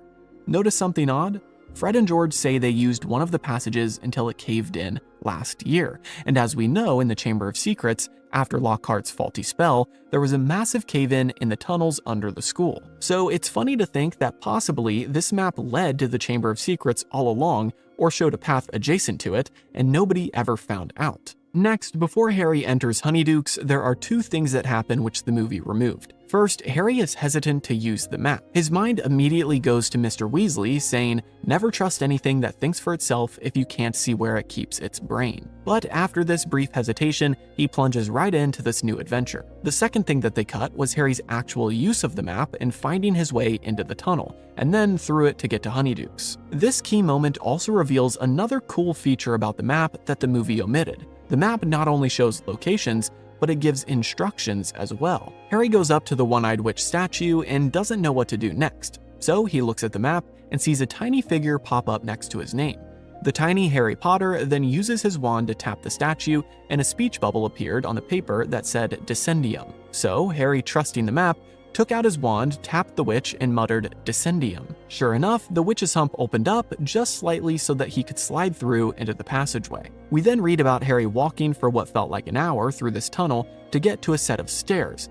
Then he counted off a couple hundred stairs at least as he went up, eventually losing count, until he bumped his head into something, which was the trapdoor to Honeydukes. And with that, Harry is finally to Hogsmeade. Now, just a small change here before we jump into the events of Hogsmeade. Harry technically doesn't bring his invisibility cloak with him.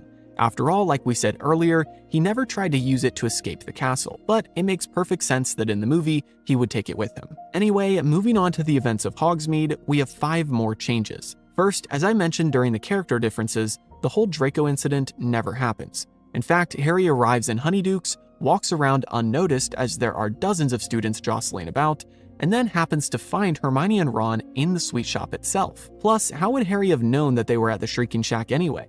He could have been searching for hours. Hey, this is Gibby from the future here while I'm editing this video, and I just wanted to mention a quick correction that this moment with Draco and his goons does happen in the book, but in a later chapter, so not during this moment that we're seeing now. But I did want to give credit where credit is due, because this sort of narrative of Harry messing with them in the invisibility cloak isn't totally uninspired. It does happen in a later chapter, but not during the winter, and Harry throws mud instead of snow, and he's with Ron, not Hermione. There's a few more differences, but I'm not going to cover them today because that'll come up in a future episode. But I just wanted to let you know. Anyway, back to the episode. But moving on, the second change here is that they all go inside the 3 broomsticks for some butterbeer.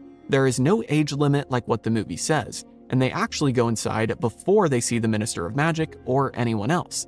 They simply are freezing cold in the blizzard outside and want to warm up. So they head inside, and Ron orders butterbeers as an excuse to go see Madame Rosmerta. Next, technically Hagrid and Professor Flitwick are also with Fudge and McGonagall during this trip to the pub. They all come inside, and upon the trio seeing them, Ron and Hermione shove Harry down under the table as fast as possible, causing Harry to spill his butterbeer all over himself. Then, just as their luck would have it, Fudge, McGonagall, Hagrid, and Flitwick all take a table right next to the trio. So Hermione uses a charm to make the Christmas tree near them float up and land right in front of them so they're blocked from view. This then gives them all the perfect opportunity to eavesdrop on the conversation together, as Fudge invites Rosmerta to join them, and the conversation evolves into discussing Sirius Black. And speaking of which, that is our next change. I know I don't typically dive into the details of dialogue, but this is a long conversation that lasts multiple pages, so it's worth expanding upon. Here are some things we learn in the book that the movie didn't cover. 1. Rosmerta talks about how she can't believe that Sirius Black is a murderer. She mentions how she remembers seeing him and James Potter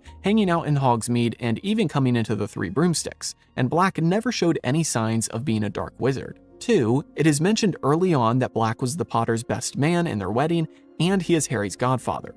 This is a bombshell the movie saves until the final line of the conversation in this scene. 3. We learn that Sirius Black was the Potters' secret keeper, which is part of the Fidelius charm. In the movie, we simply learn that Black knew where they were hiding, but the Fidelius charm is much more complex than that. In the book, Professor Flitwick chimes in and explains that it is a powerful spell which causes only one person to know the secret of another, and that way Voldemort could search the entire village for the Potters and not find their house unless the Secret Keeper gave up the information. 4. As a part of this Secret Keeper stuff, we learn that Dumbledore doubted Black and actually offered to be the Potter's Secret Keeper himself, but James insisted it be serious. Then, barely a week after the charm was performed, Black betrayed them. 5. Hagrid mentions that he met Sirius Black the night he picked up Harry. Black arrived on his motorbike and told Hagrid to give him the baby. After all, he is Harry's godfather. But Hagrid refused as he had strict orders from Dumbledore. Eventually, Sirius agreed and offered Hagrid his bike to use, which we know is how he got Harry to the Dursleys. And finally, number 6, Fudge says that he was junior minister in the Department of Magical Catastrophes at the time of Black's crime, and he was one of the first ones on the scene. We can tell in reading this part of the book that Fudge is still scarred by this gruesome incident. Fudge also adds that he visited Black in Azkaban before he escaped, and Black was just about the only normal person in the prison, somehow maintaining his sanity. Black even asked Fudge for the newspaper so he could do the crossword. And we learn later on in the story that this newspaper was the reason Black escaped, but more on that in a future episode. Anyway, with this conversation over, Fudge and the professors leave, and the chapter ends with Ron and Hermione looking down at a dumbstruck Harry under the table, which means that our final change is that Harry doesn't run off crying and then yell that he's gonna kill Black. Although in the next chapter we get a small taste of this hatred and emotional roller coaster that Harry is on, there's never a time when he's this loud about it. And on that note, that wraps up all of our changes for this week. Picking up from where we left off last week, we see Harry and Lupin together in a classroom, as Lupin is trying to teach Harry how to fend off Dementors. Lupin tells him about the Patronus charm, and then using a Boggart as their fake Dementor, Harry gives it a go. He fails the first time, passing out, and after Lupin learns what memory Harry used for the charm, he told him that it wasn't nearly powerful enough. So Harry thought of a new memory and tried again, and this time he successfully created some light, making the Dementor back off. Lupin then gives Harry some more chocolate and tells him good job, and then asks what his memory was, and Harry says that he was thinking of his mom and dad, but he doesn't even know if it's real. Then the movie cuts to a later time as Harry, Ron, and Hermione are going to visit Hagrid, and Ron is mad because Scabbers has gone missing and he thinks that Crookshanks did it. And although it's an abrupt stop, that's where our scenes end for this week. I know that might be confusing, but it'll make sense in a moment. First, let's kick things off by going over our character, timeline, and location categories before we jump into the plot. Starting with characters, here's who we see in these scenes. It's quite simple because we only see Harry, Hermione, Ron, and Lupin. But in the book, there are 35 unique names mentioned. I went ahead and copied them all down below, so if you want, you can pause the video and take a deeper look. Next, we have timeline, and obviously this is a little crazy this week, and it will be next week as well. The movie pretty much took chapters 11 through 15 and condensed them into just a few minutes on screen. Then they took the climax of the story and expanded it to be an hour long, which we'll cover in a future episode. But as for today's video and chapters 11 and 12, there's really just the timeline issue of us not seeing the natural progression of Harry's school year. As we'll see in the plot changes, these chapters in the book cover everything from their eventful Christmas break up until the Gryffindor versus Ravenclaw Quidditch match. In the movie, however, we only get this brief scene with Lupin and then the handful of lines from the trio as they walk to Hagrid's. And that's it. Lastly, we can finish off our first three categories by discussing locations, and as it turns out, everything we see on screen in these scenes is inaccurate. In the book, Lupin and Harry have their Patronus lessons in the History of Magic classroom. I don't know where the location in the movie is, but it doesn't look like the History of Magic classroom. Honestly, it looks like Dumbledore's office, but with a different inside. I'm pretty sure the structure of it is exactly the same though. As for the trio's walk to Hagrid's in the courtyard, in which they're arguing about Crookshanks and Scabbers, this is meant to represent an ongoing feud that carries through most of these chapters, most of which happen in Gryffindor Tower. As you know if you've been watching the series regularly, Gryffindor Tower usually comes up every week, as it is pretty much Harry's home within Hogwarts. But it's really neglected on screen. Now besides that obvious change, we're of course missing various classrooms like Divination, Defense Against the Dark Arts, and Transfiguration.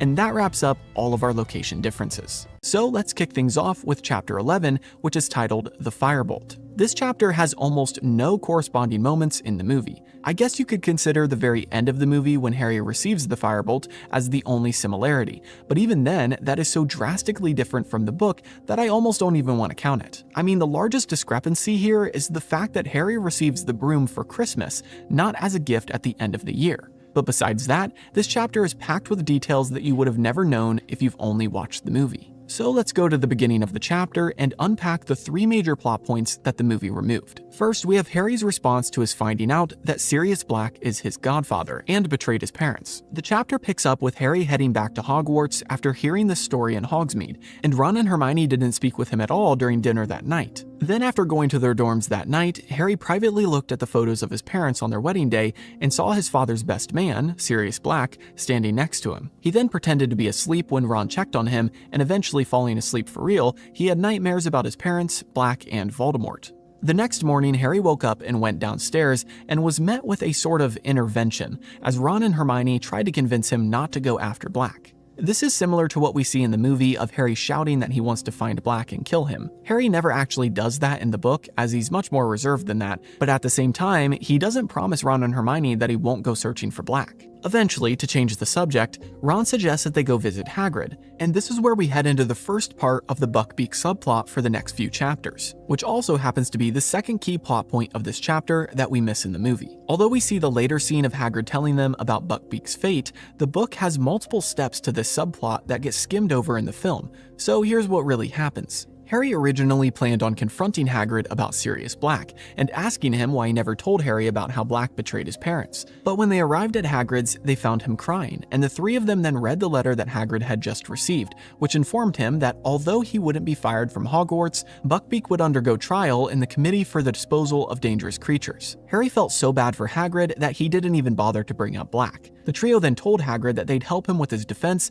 and comforted him by saying that Buckbeak could definitely get off. This section then ends with the trio in the library researching similar cases from the past, trying to build up a defense for Buckbeak's case. And although we won't be covering any more of the Buckbeak subplot in this episode, make sure to tune in next week because it'll continue in chapters 13 through 15. After this visit with Hagrid and their study in the library, the book shifts into the third and final key section of this specific chapter, and that would be the events of Christmas Day. The book goes on to tell us that Harry woke up to one of the most incredible gifts he's ever received, a firebolt. But this isn't a joyous occasion for all of them, as Hermione tells Harry that he should turn it in. After all, they don't know who sent it, and it could have a curse or a hex put on it. Ron and Harry think Hermione is insane for saying Harry should give up the greatest broom ever made, and the tension isn't helped as once again Crookshanks goes to attack Scabbers, and Ron has to protect his pet. In the chaos of Crookshanks trying to dive at Ron, Harry's trunk starts making a noise, and Harry finds out that it's the sneakoscope he shoved in there from months before. Of course, we know that the sneakoscope is going off because of Scabbers. But anyway, the chapter continues on and takes us to Christmas dinner, which was simply a table set for a small feast in the Great Hall, as most of the students went home for break. One of the unique parts of this dinner is that we get another hint at Lupin's condition, as Professor Trelawney comes down to eat with them, which is a rare occurrence. After sitting down, she asks Dumbledore where Lupin is, and he responds that Lupin isn't feeling well again. Trelawney then goes on to act as if she knew this all along, and states that she doesn't think Lupin will be with them for much longer, which triggers McGonagall, who is perpetually annoyed by her coworker. Dumbledore dismisses Trelawney's prediction and asks Snape if he brewed Lupin's potion, and Snape confirms that he did. Their Christmas dinner then wraps up, and as Ron and Harry go back to their common room, Hermione hangs back to speak with McGonagall.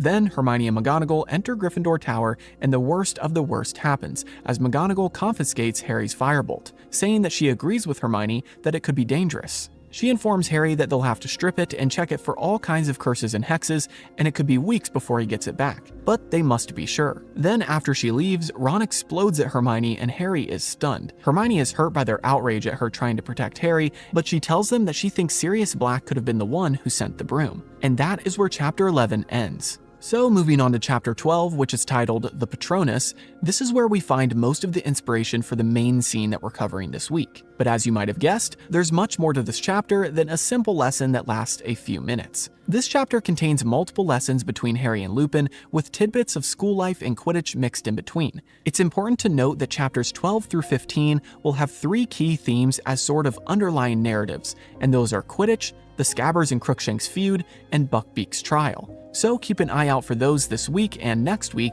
as we go through the changes. But anyway, chapter 12 is split into 3 key sections, the first of which is before Harry has his first private lesson with Lupin. Picking up from where the last chapter left off, we learn that Harry is furious with Hermione for telling McGonagall about the broom, and at this point the trio's friendship is at an all-time low. Hermione is swamped with work, and Ron and Harry aren't even speaking to her at all. We then read about a brief moment of Oliver Wood coming up to Harry and asking if he got a broom yet, and if he sorted out his Dementor problem. He tells Harry that he'd hate to have to replace him, but Harry reassures him that Lupin is going to teach him how to fend off Dementors. Then Ron adds that Harry had a firebolt, but it got taken away. Wood is shocked by this and tells Harry that he will go talk to McGonagall and get the broom back. We then hear a bit about classes resuming and learn that Hagrid taught them about flame-loving salamanders, which was the best lesson they had had in a while thanks to the flopperworms all dying from overfeeding. We read about another divination class in which they learned about palm reading, and Trelawney tells Harry that he has the shortest lifeline she's ever seen.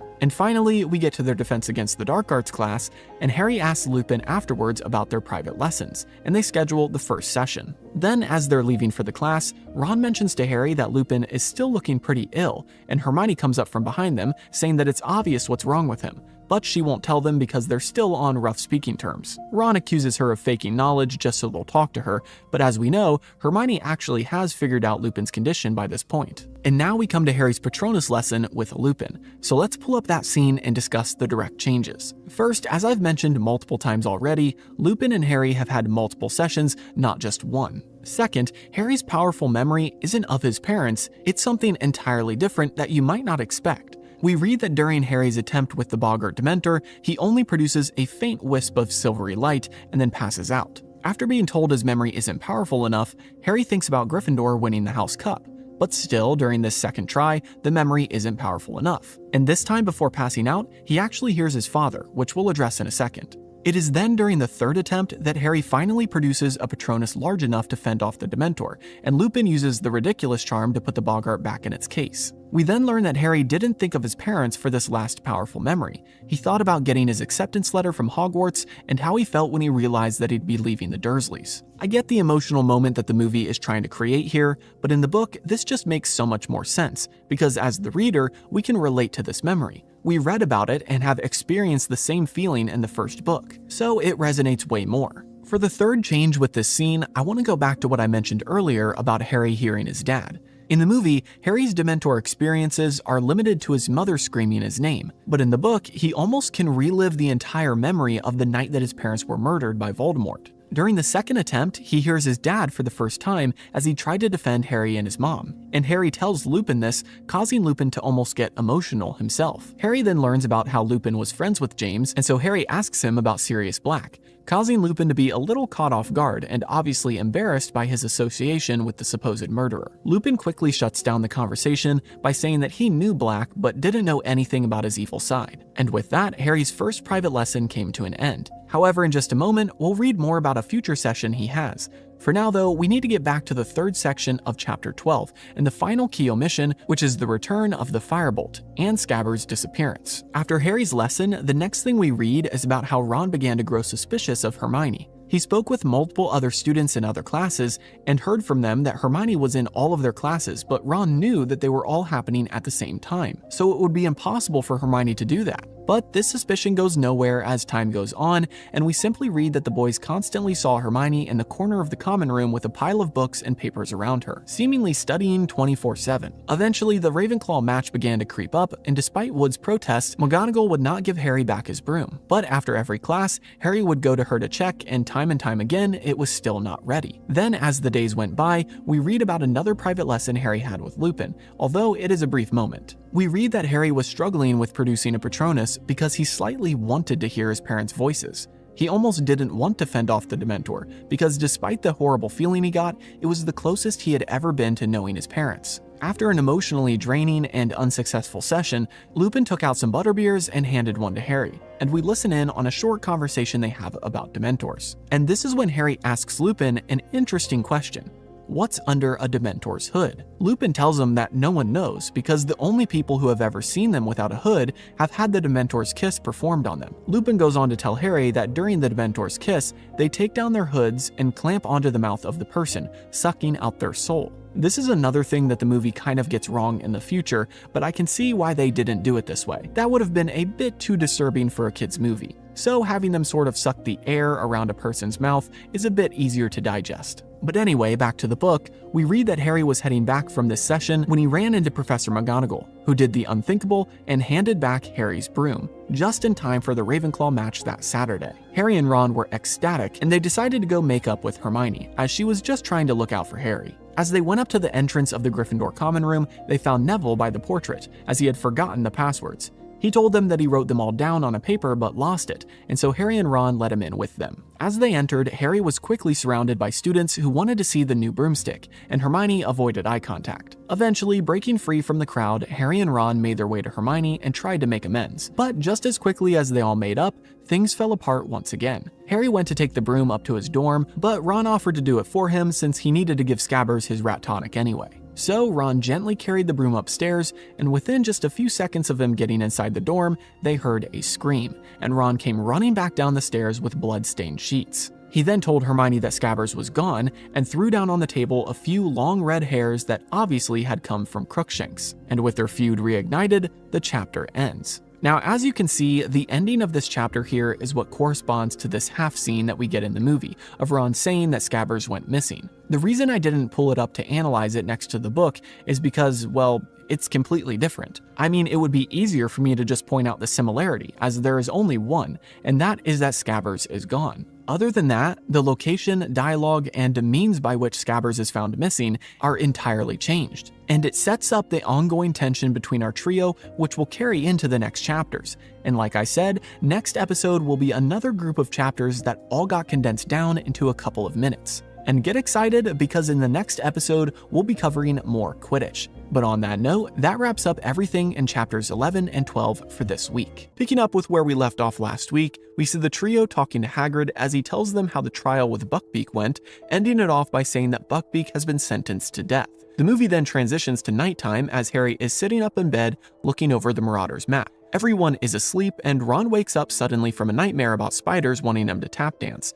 But after he goes back to sleep, Harry looks at the map again and sees a familiar name, Peter Pettigrew. Knowing that this person is dead, Harry gets out of bed and walks through the halls of Hogwarts to find out more, but we just see the name pass by him on the map without Harry seeing anyone.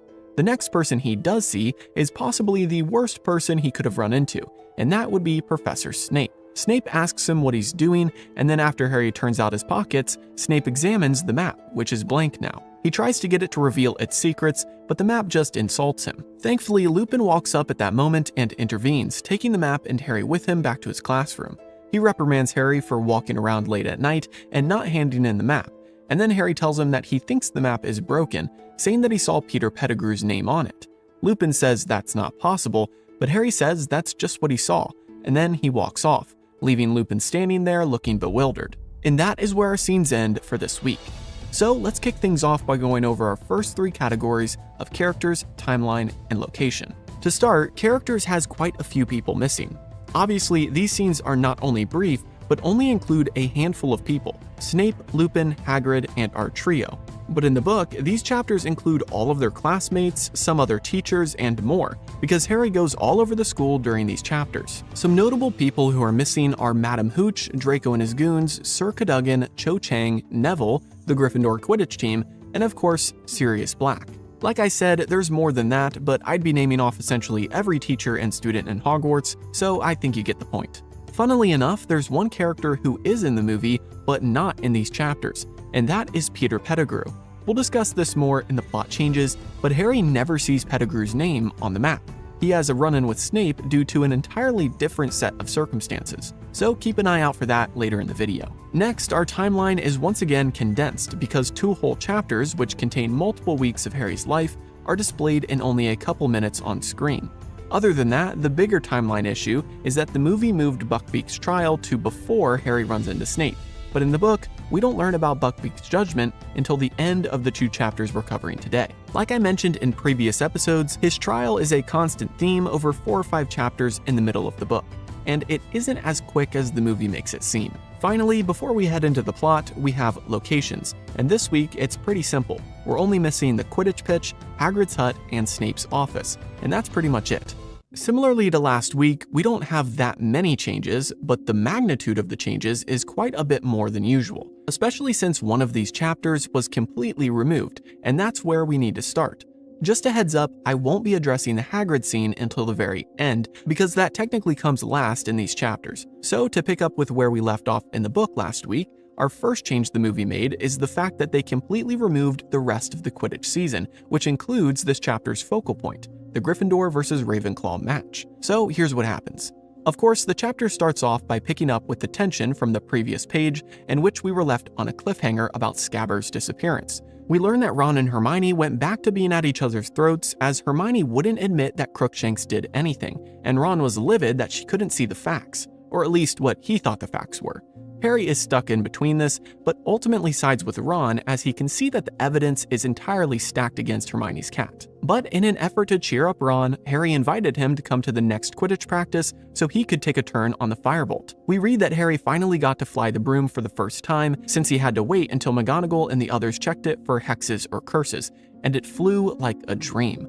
Even Madam Hooch, who was overseeing their practice, held it for a bit and jabbered on about how great it is. So much so that Wood had to cut her off and remind her that they needed to practice. After the practice, the rest of the team went back up to the castle, and Ron took a turn on the broom, which helped his mood quite a bit. However, it didn't last for long because on their way back to the school, they saw glowing eyes in the trees, and after Ron lit his wand, they saw it was Crookshanks.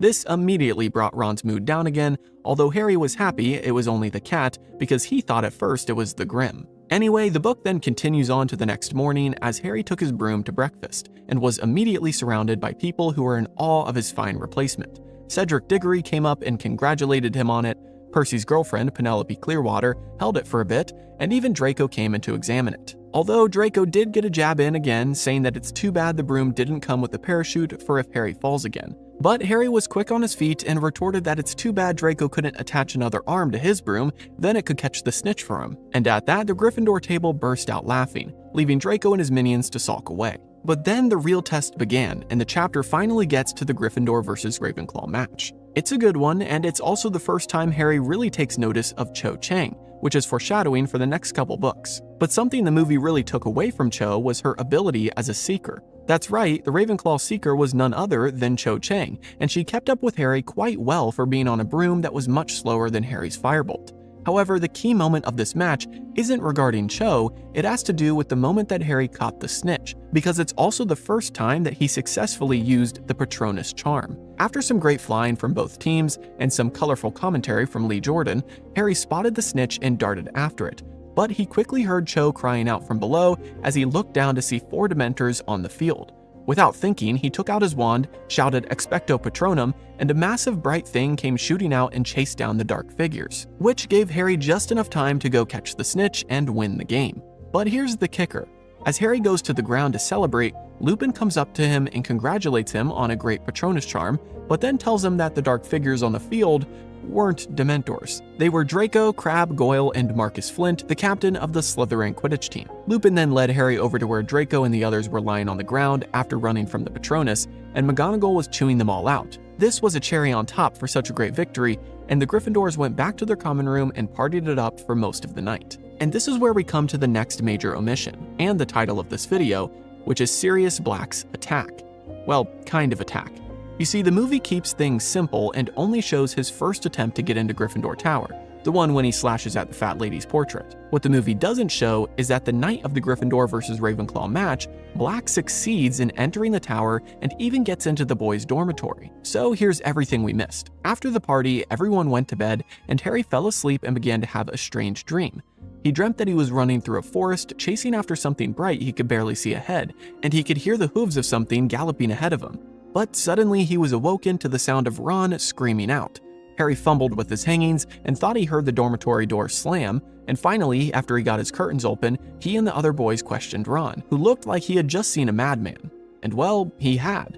Ron tells the others that Sirius Black was just standing over him with a knife, but nobody believes him, thinking that he just dreamt it. Ron is confident about what he saw though, and as they went into the common room, everyone else woke up because they had all heard Ron scream. McGonagall eventually came in and started to reprimand them, thinking they were starting the party back up, but Ron told her that he had seen Sirius Black. She told him he was being ridiculous, But after asking Sir Cadogan, the portrait informed her that he had let a man in, as the man had all the passwords for the week. He had read them off a little paper. McGonagall, who was furious at this point, questioned the Gryffindors, asking who out of them was stupid enough to leave a paper with all the passwords written on them. And sheepishly, from the back, Neville spoke up and admitted to the offense. And if you recall from a past chapter, this had been foreshadowed because Ron and Harry had let Neville into the common room after he had told them that he lost a paper with all the passwords on it. And because we know Neville, we know that this isn't outside the realm of possibilities. And it's crazy to think that Neville unintentionally helped Sirius Black get into the Gryffindor Tower. However, we will learn later on in the book that this might not be as simple as it seems, and there's something even stranger going on. Although Neville is still to fault because he probably shouldn't have been writing down the passwords, we'll find out at the end of the story that he never lost this paper, but it was stolen. More on that in a future episode though, as we now need to get back to our next change/omission, which is Harry and Ron's time with Hagrid. Like I've said multiple times in the last episode and this one, the Hagrid and Buckbeak subplot stretched across many chapters, and this is one of those moments. As we continue into the second chapter of today's analysis, we read about a few things. Ron quickly became more popular than Harry for the first time in his life, as everyone wanted to hear about his near-death experience. Harry and Ron were unsure about why Sirius Black didn't just finish the job right then. Why did he run off? We also find out that Sir Cadogan was fired from his position and the fat lady was reinstated as the Gryffindor portrait hole. But she only accepted the job again with the agreement that she would receive extra protection. So Dumbledore put some security trolls on guard 24/7 around the portrait. This is an interesting detail because it signifies that there are such a thing as nice trolls, or at least tameable ones. Finally, we read that Neville got a howler from his grandma. Then at that same time, Ron and Harry received a letter from Hagrid, who invited them over for tea. So Harry and Ron went over to Hagrid's and spoke with him as he confronted them about Hermione. He told them that Hermione was devastated after the Sirius Black attack, and she felt so bad for Ron. Ron is still upset about Scabbers, but Hagrid tells them that they're being unreasonable, and he thought that Harry and Ron would have been better friends with Hermione, who is under a lot of stress at the moment. After this uncomfortable talk, they switched the subject to Quidditch, and the remainder of the time they chatted about Gryffindor's chances of winning the Quidditch Cup. After this visit, Harry and Ron returned to their common room to find everyone grouped around a bulletin looking at the recent posting of their next Hogsmeade trip. Harry and Ron planned to go, but Hermione, who was studying near them, said that she would tell McGonagall about the map if Harry went. She was upset that after Ron's close call with Black, he would still have Harry risk his life, but the boys ignored her and decided to go anyway. Which brings us to the next major omission and change, which is the Hogsmeade visit and Harry's interaction with Draco. Earlier in the series, we addressed a scene in which Harry messes with Draco and his goons as they try to pick on Ron and Hermione at the Shrieking Shack. At first, I thought this moment was completely made up, but soon found out that it does happen just way later in the book than what the movie says. It happens during this trip Ron and Harry take to Hogsmeade when it's not even snowing out. In fact, it's just gross and wet, and Harry throws mud at Draco instead of snow. But before that, we need to back up and look at how Harry got into Hogsmeade. Of course, we know he uses the One-Eyed Witch passage, but this time he didn't get in so easy. You see, as he went up to it, he got stopped by Neville, who at this point was banned from going to Hogsmeade because of his mess up with the passwords. Neville excitedly talked to Harry, and no matter what excuse Harry made, Neville found a way to involve himself. I need to go to the library to write a paper. Oh, I'll come with you, I haven't done it either. Oh, I actually have to check the common room for something. Cool, I'll join you. After a bit of this back and forth, Snape eventually crept up behind them and ordered them to go back to their common room, because he was suspicious of why they were meeting in such an odd location. Because of this, Harry had no choice but to go back, but after letting Neville go through the portrait hole, Harry mentioned that he forgot something he needed to go back for, and quickly left without giving Neville a chance to follow. He then went through the One-Eyed Witch passage and met up with Ron in Hogsmeade. After visiting everywhere in Hogsmeade, as he hadn't had a chance to check everything out the first time he went, Ron had a run-in with Draco at the Shrieking Shack. Just like the movie shows, Harry messes with them under the invisibility cloak. But what the movie doesn't show at the very end is that Harry's cloak fell off of his face, making it appear like he was just a floating head to Draco and the others. At this, Harry knew he was in for it, and sprinted back to Honeydukes and flew through the secret tunnel to get back to the castle. Harry had enough wits about him to leave his cloak behind in the tunnel, because if he had it on him and a teacher found him, it would be a dead giveaway. So he quickly left it behind and hurried back up through the One-Eyed Witch's hump and almost immediately ran into Snape, who evidently was searching for him. Draco had unfortunately gotten to him first and told Snape about the strange sight he saw in Hogsmeade, Harry Potter's floating head. And this brings us to the first change with the scene we do get in the movie, and that is that Harry doesn't see Peter Pettigrew on the Marauders map, causing him to go out into the halls at night. This is a movie-only fabrication, because in the book, this run-in with Draco in Hogsmeade is the reason Snape finds Harry and confronts him, as we'll soon see. But first, Snape escorted the sweaty and panting Harry into his office. And then we have another change as they begin to talk, because Snape, trying to get a confession out of Harry, talks about the one thing he knows will trigger him, which is Harry's dad. Now technically, Harry and Snape briefly talk about Harry's dad in this scene of the movie, but the book is a little different as Harry yells at Snape, telling him to shut up. In fact, it's very similar to the Aunt Marge moment in the movie, with Harry getting extremely angry.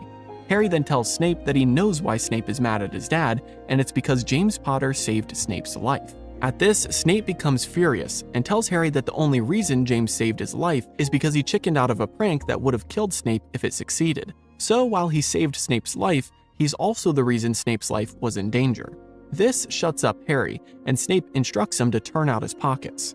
And this brings us to the next change with this scene, because Harry actually has more than just the map in his pockets. He has some Zonko's Joke Shop product as well that he had bought that same day in Hogsmeade. Snape is suspicious of this, of course, but Harry says that Ron gave those Zonko's products to him the last time from Hogsmeade. Snape questions him, asking why he would have carried them around ever since the last trip, and Harry remains quiet. Snape then turns to the parchment and threatens to throw it in the fire, but Harry protests, which reveals that the parchment is more than meets the eye. He then tries to get it to reveal its secrets, and just like in the movie, it insults him. However, unlike the movie, our next change is that it insults him even more in the book, with each marauder offering their thoughts. Moony is the one who tells Snape to keep his abnormally large nose out of other people's business. Prongs adds that Snape is an ugly git. Padfoot mentions that he's shocked such an idiot could ever become a professor. And finally, Wormtail bids Snape a good day and advises him to wash his slimy hair. This angers Snape even more than he already is, and he immediately calls for Lupin, which is the next change. Lupin doesn't just randomly appear, Snape calls for him through the Floo network, and Lupin simply walks out of Snape's fireplace into his office. Lupin then covers for Harry, just like in the movie. But something the movie doesn't show is that in the book, Snape says something very subtle but important, and that is that he mentions Harry could have gotten the parchment from the manufacturers. Harry is confused by this comment later, asking Lupin if he knows who made the map, and Lupin says that he does know, and that they would think it's funny to lure Harry out of the castle as a joke. And this makes me think that Snape also recognized the nicknames used on the map, and thought Lupin himself perhaps gave the map to Harry, but we'll find out more about that at the end of the book. Next, as Lupin takes Harry's side of the story, Ron runs in panting and says that Harry got the Zonko's products from him. Lupin then says that settles things and takes the boys and the map outside. Of course, Ron is excluded from this moment in the movie, which takes place at night in the halls instead of during the day in Snape's office. Also, this isn't really a change, but I just wanted to remind you that because Harry never sees Pettigrew on the map, he doesn't tell Lupin about it at this time. The movie treats this moment as Lupin's turning point to potentially side with Sirius, but the book will explain that Lupin actually sees Pettigrew's name at a later point in the story, after he takes the map from Harry. Anyway, the final change of the week is regarding the brief moment we get with Hagrid. After the boys left Lupin and returned to the Gryffindor common room, they ran into Hermione, who was crying. She then showed them a tear-stained letter from Hagrid which stated that Buckbeak lost his case and that they had sentenced him to death. This immediately made Ron and Harry forget about their own worries and grudges, and Ron told Hermione that they could submit an appeal and that they'd help her this time, because Hermione had done most of the work to help Hagrid in the previous weeks. Hermione then hugged Ron and apologized about Scabbers, but Ron said it wasn't a big deal and he wanted to get an owl anyway. And so with that, the trio was back together once again, bonding over a common goal of helping Hagrid. Picking up from where we left off last week, we see Ron and Harry in divination looking into a crystal ball. As Professor Trelawney approaches, Hermione randomly appears and makes a fake prediction about the Grim being inside of the ball. Trelawney then tells Hermione that she's always sensed she doesn't have the proper spirit for the noble art of divination, and Hermione gets up and storms out of class. As she does, she knocks over the crystal ball, which rolls out of the classroom. Then the next thing we see as the students are leaving class is Harry finding the ball on the stairs and taking it back up to the classroom. But as he goes to leave after dropping the ball off, Trelawney starts talking in a strange voice and freaks Harry out. After she's done talking, she doesn't remember saying anything, and Harry rushes out of the classroom stunned by the prophecy his teacher might have just made. The movie then cuts to a later time as the trio walks out of the castle and down to visit Hagrid, but before they get to Hagrid's hut, they see an executioner in the courtyard and run into Draco at the top of the path. Hermione then threatens Draco with her wand, but after backing off, she punches him in the face and the Slytherins run away. Then our trio hurries down to Hagrid and talks with him before Buckbeak's execution. He tells them that they aren't allowed to watch the execution, and then he gives Scabbers the rat back to Ron, who is shocked to see his pet still alive. Then suddenly rocks come flying through Hagrid's open window, breaking a pot and hitting Harry on the back of the head. The trio look out the window and realize that Dumbledore, Fudge, and the executioner are heading down the path, and Hagrid quickly rushes the students out of the back of his house. They run away back up the path without being seen, and then stand at the top as they think they hear Buckbeak being killed. And that's where we're cutting things off for this week, because that is where our chapters end. Don't worry, we'll be getting into Scabbers' second escape and Sirius Black's big reveal in the next episode. But for this week, we've got plenty to cover already, with the omission of Harry's greatest Quidditch accomplishment as well as the end of their school year. To start, let's cover our first three categories of characters, timeline, and location. First, for characters, there's a lot of people missing. I won't go name by name this week because there's just too many to count, but they can simply be categorized into three main groups.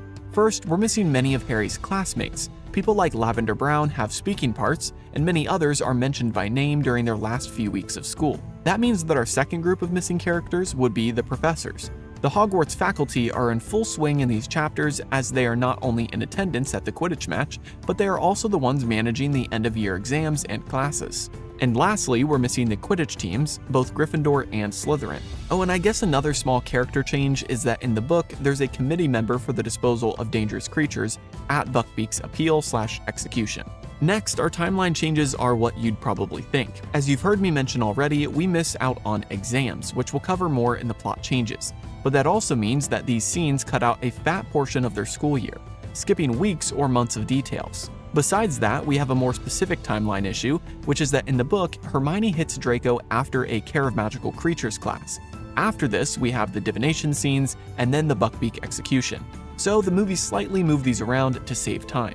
Lastly, before we jump into the plot analysis, we have location. Obviously, we're missing places like the Great Hall, Gryffindor Tower, and the Quidditch pitch. More than that though, just like our character and timeline issues, the omission of exams also means the omission of classrooms. Pretty much all of the basic classes are mentioned in the book, but we see none of them in the movie. I guess we do see divination, but even that is incorrect, which is our last location change. You see, in the book, we are very clearly told that the only way to get into the Divination Tower classroom was by going up a ladder that would drop down from a trap door. There were no stairs to this classroom like the movie shows. But I can see why they changed it, as a ladder and trapdoor would have been a logistical nightmare for the crew. As we've been doing a lot recently, we're going to go in the book order of events to help us stay on track, which means that the first thing we need to address is Hermione's encounter with Draco. There are two changes regarding this incredible moment, the first of which being that it happens under a completely different set of circumstances. While the movie shows the trio heading to Hagrid's on the day of Buckbeak's execution, the book tells us that this happened after one of Hagrid's classes. You see, after learning that Buckbeak lost, the trio decided that Hagrid could submit an appeal, which meant that the execution wouldn't be for a while longer. The movie skips right to it, but first we have loads of other stuff that happens in the story, which we'll cover today. But as for this specific Hermione moment, we read that the trio only really got to talk with Hagrid during his classes because of how strict the rules were with Harry not being able to leave the castle. So one class they spoke with Hagrid, and afterwards, as they walked back to the castle, Hagrid started crying. Draco and his goons were nearby, and he loudly said, "Look at him blubber, have you ever seen anything quite as pathetic?" At this, Ron and Harry started towards Draco, but Hermione got there first, slapping him across the face with all her might. The boys, who were planning on doing something similar, stopped dead in their tracks, stunned at this outburst from their friend who normally was so put together. And now we have the second change to this moment, albeit small. The movie mixes up the order of Hermione's attack. As you can see, she immediately hits Draco, slapping him, not punching, and then afterwards she pulls out her wand. This is the other way around in the movie. Plus, like I said, she punches him in the film, whereas it's a slap in the book. After this, Draco hurried off, and Hermione told Harry very sternly that he must beat Slytherin in the Quidditch final. The only way they could really get back at Draco and his father for having Buckbeak killed would be to embarrass them in the Quidditch final, which was coming up soon. And as we'll see in a bit, this became the common theme in the school, as all the other houses wanted Slytherin to lose as well. But anyway, after this brief moment between Hermione and Draco, the boys went with Hermione back up to the school, eventually reaching their next class, which was Charms. But when they reached the door, they turned around and Hermione was gone. And that brings us to the next change, which is the first of many omissions the movie made to this chapter. We actually have 9 key moments that were completely removed from the movie. The first being that the boys have their Charms class, in which they practice cheering charms with Professor Flitwick, and then they went back to the Gryffindor common room to find Hermione asleep on her homework. If you've been watching the series, then you know that the book has been hinting quite a bit at Hermione's use of the Time Turner, although the official reveal won't happen until the end of the book.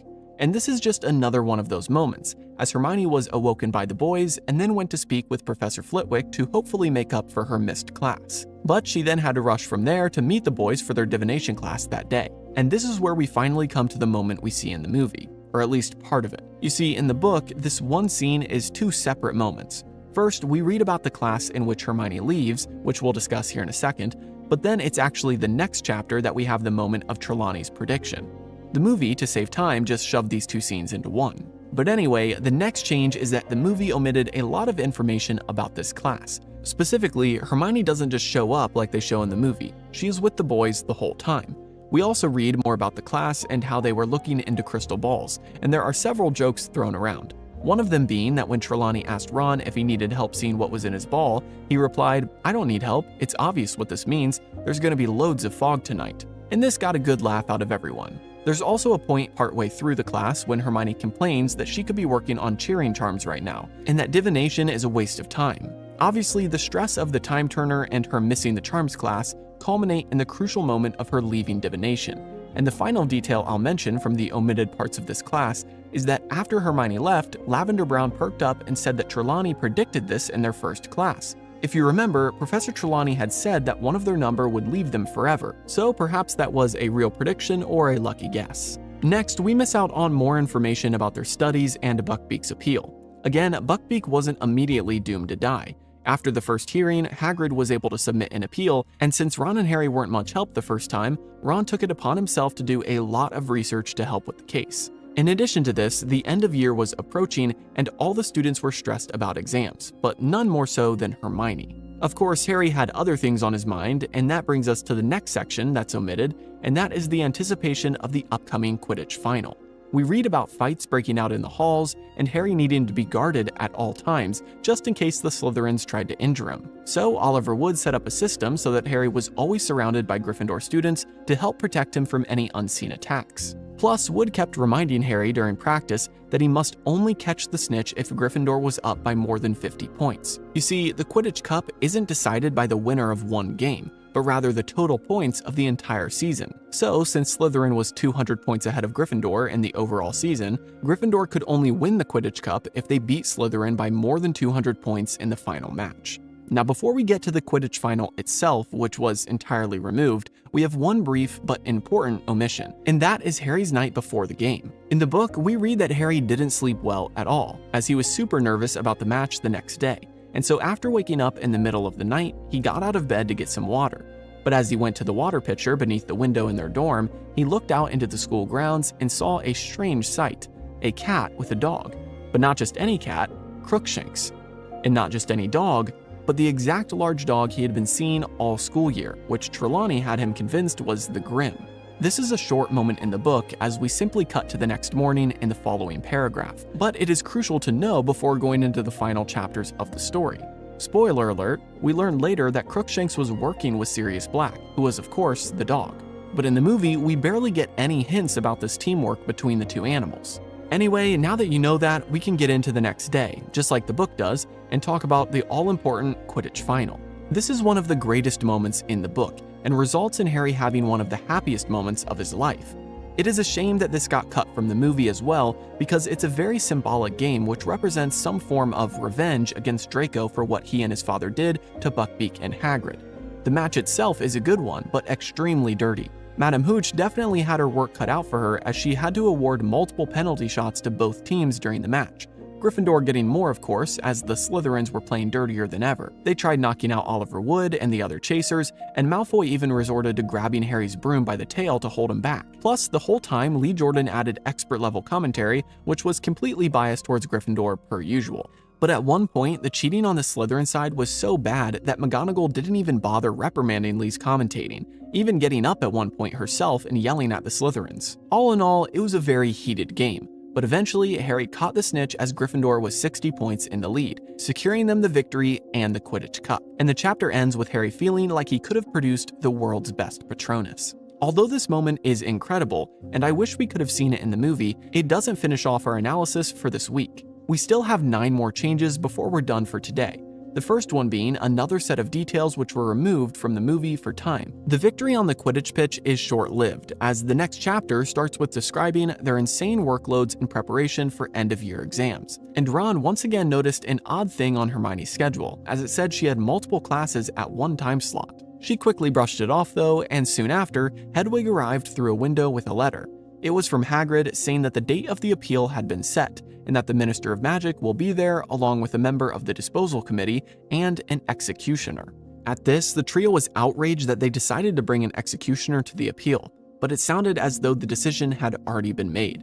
Even though as a formality there would be an appeal for Buckbeak's case, the committee would no doubt deny it, as Malfoy had decided for them. In conjunction with this, we read that Draco had been subdued after the loss to Gryffindor, but now in recent days, he seemed to gain a pep in his step, almost bragging that he was the reason Buckbeak would be killed. Ron was the most upset about this move by the committee though, as he had done lots of research for the appeal and didn't like the idea that all of his hard work was going to go to waste. But still, there seemed to be nothing they could do.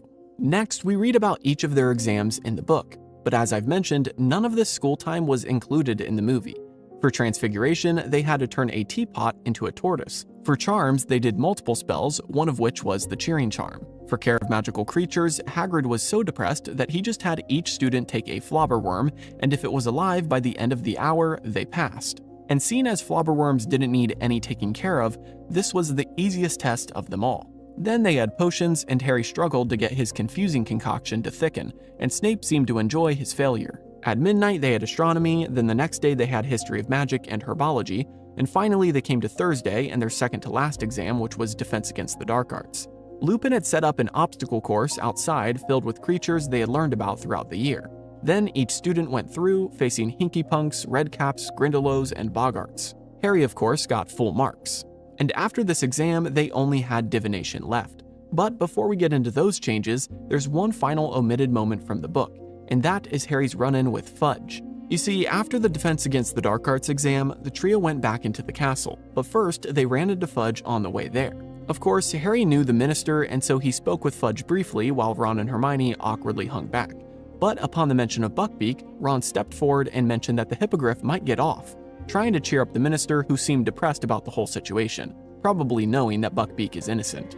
But before Ron could continue, 2 people came to meet Fudge. One member of the committee for the disposal of dangerous creatures, and then the executioner. Ron started to say something but got elbowed in the ribs by Hermione, who later told him to watch his mouth as his dad works for Fudge. And after this awkward and brief interaction, the trio continued on to their last exams, Ron and Harry having divination and Hermione having Muggle studies. The divination exam itself involved each student going one by one to Trelawney and telling her what they saw in a crystal ball, which brings us to the first change regarding this moment. This scene with Trelawney's prophecy doesn't happen because Harry is returning a crystal ball to her class. It happens after Harry's exam. We read in the book that Ron went first, and after coming back he told Harry that he just made up stuff, and Trelawney believed it. So Harry went in, and after having no luck seeing anything in the orb, he said that he saw a hippogriff. Trelawney got excited at this, saying that Harry is possibly seeing the outcome of Buckbeak's appeal. She then asked if the hippogriff still had its head, and Harry confidently said yes, which seemed to disappoint Trelawney. She asked again if Harry saw it writhing on the ground with an axe above its head, perhaps Hagrid crying or blood on the ground, and Harry once again told her no, and that he actually saw it flying away. At this, Trelawney sighed and said that that was disappointing, but she's sure Harry did his best. It's funny to think that Harry's fake prediction unintentionally came true though. But anyway, the next small change with this moment that I have to mention is that Harry never sees Sirius Black's face in the crystal ball like the movie shows. He simply has his exam in which he makes the hippogriff prediction, and then Trelawney suddenly goes into her prophecy, which she doesn't realize she's doing, just like in the movie. Hello, this is Gibby editing this video right now, and I wanted to bring up something that I failed to mention during my analysis here, and that is the prophecy itself. You see, I usually steer clear of diving into dialogue specifically and looking at the words because movies always change words, but something that is important that I really should have mentioned is the fact that Trelawney in the book has a much longer prophecy that clearly mentions Voldemort. She doesn't say his name, but she clearly says the Dark Lord, and she says that he will rise to power again because of his servant. Now, the movie specifically focuses this prophecy on Harry's third year and the story at hand. But the prophecy in the book is J.K. Rowling foreshadowing the following years. So again, I didn't really want to point out the exact word changes because of course there's always going to be word changes, but I do think it's worth pointing out that she says in the book, the Dark Lord, whereas in the movie, she just says the Master, which is kind of vague and could mean anything.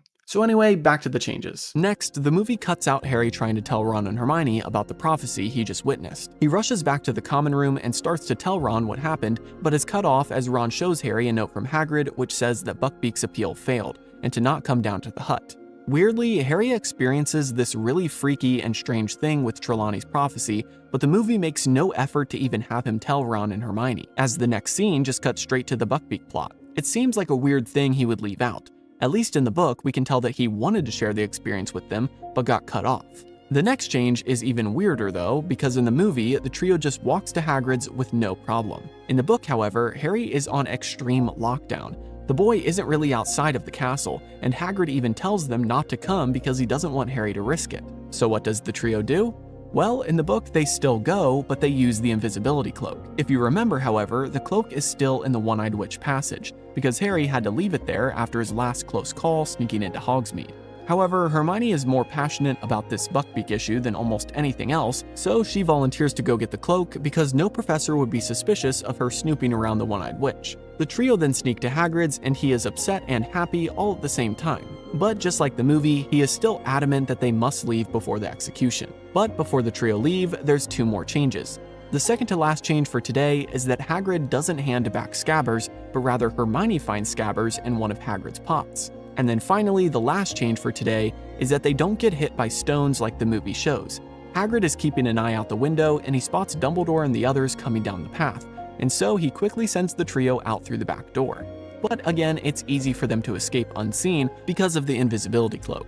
And with that, we're all wrapped up for the changes this week. Picking up with where we left off last week with our trio standing atop the hill as Buckbeak is executed, we see Scabbers bite Ron and run off. Ron chases after him and eventually catches him under the Whomping Willow. But before the willow does any harm, the Grim shows up and attacks, dragging Ron into the roots of the tree. Harry and Ron struggle to follow, but eventually get inside a tunnel under the tree and then find themselves in the Shrieking Shack. Then we see them find Ron inside of a room above, and Sirius Black is revealed. After some back and forth, Harry dives at him and nearly strangles him on the ground, but before he can do anything more, Lupin shows up and disarms Harry of his wand. For a second, it looks like Lupin might finish off Sirius, but he ends up helping the man up, and Hermione is outraged. She says that she trusted him and kept his secret, telling the others now that he is a werewolf. Sirius gets annoyed and says that they should kill him now, and Lupin hands him his wand, but says to wait until they can explain to Harry. They then go on to say that Peter Pettigrew was the one who betrayed Harry's parents, and that he is in the room right now.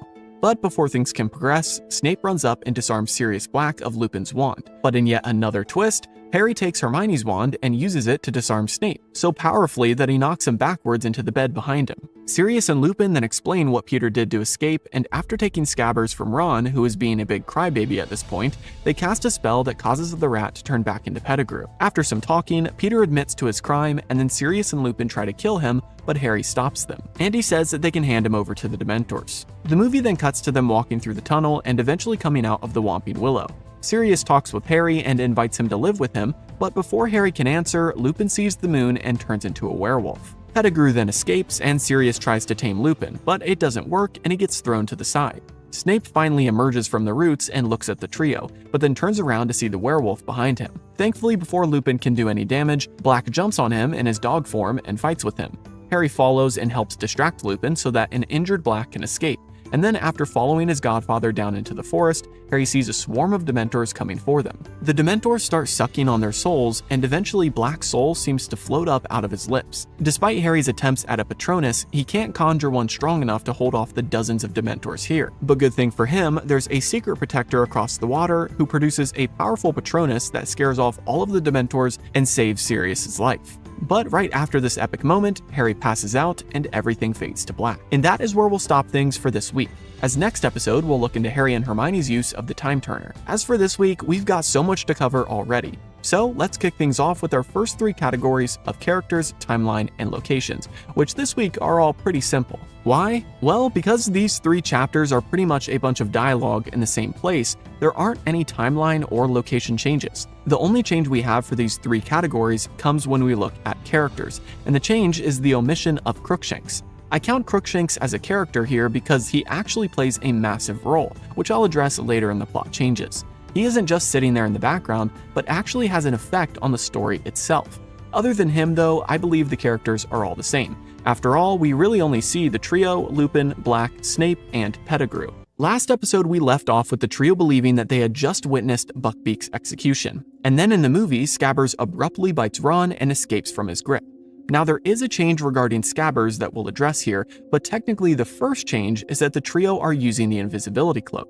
This has a larger impact than you'd think, as it later on will affect Snape's surprise entrance in the Shrieking Shack. But before we get to that, our next change is regarding Scabbers' escape in general. The reality is that Scabbers doesn't escape because of biting Ron, he escapes because of Crookshanks. In fact, he bites Ron at one point, but Ron still holds onto him as the trio are under the cloak. Then Crookshanks shows up and the rat struggles so much that he eventually gets free and runs away. Once he does, Ron leaves the cover of the cloak and chases after the cat and his rat. And that leads us to the Whomping Willow, which is entirely different in the book.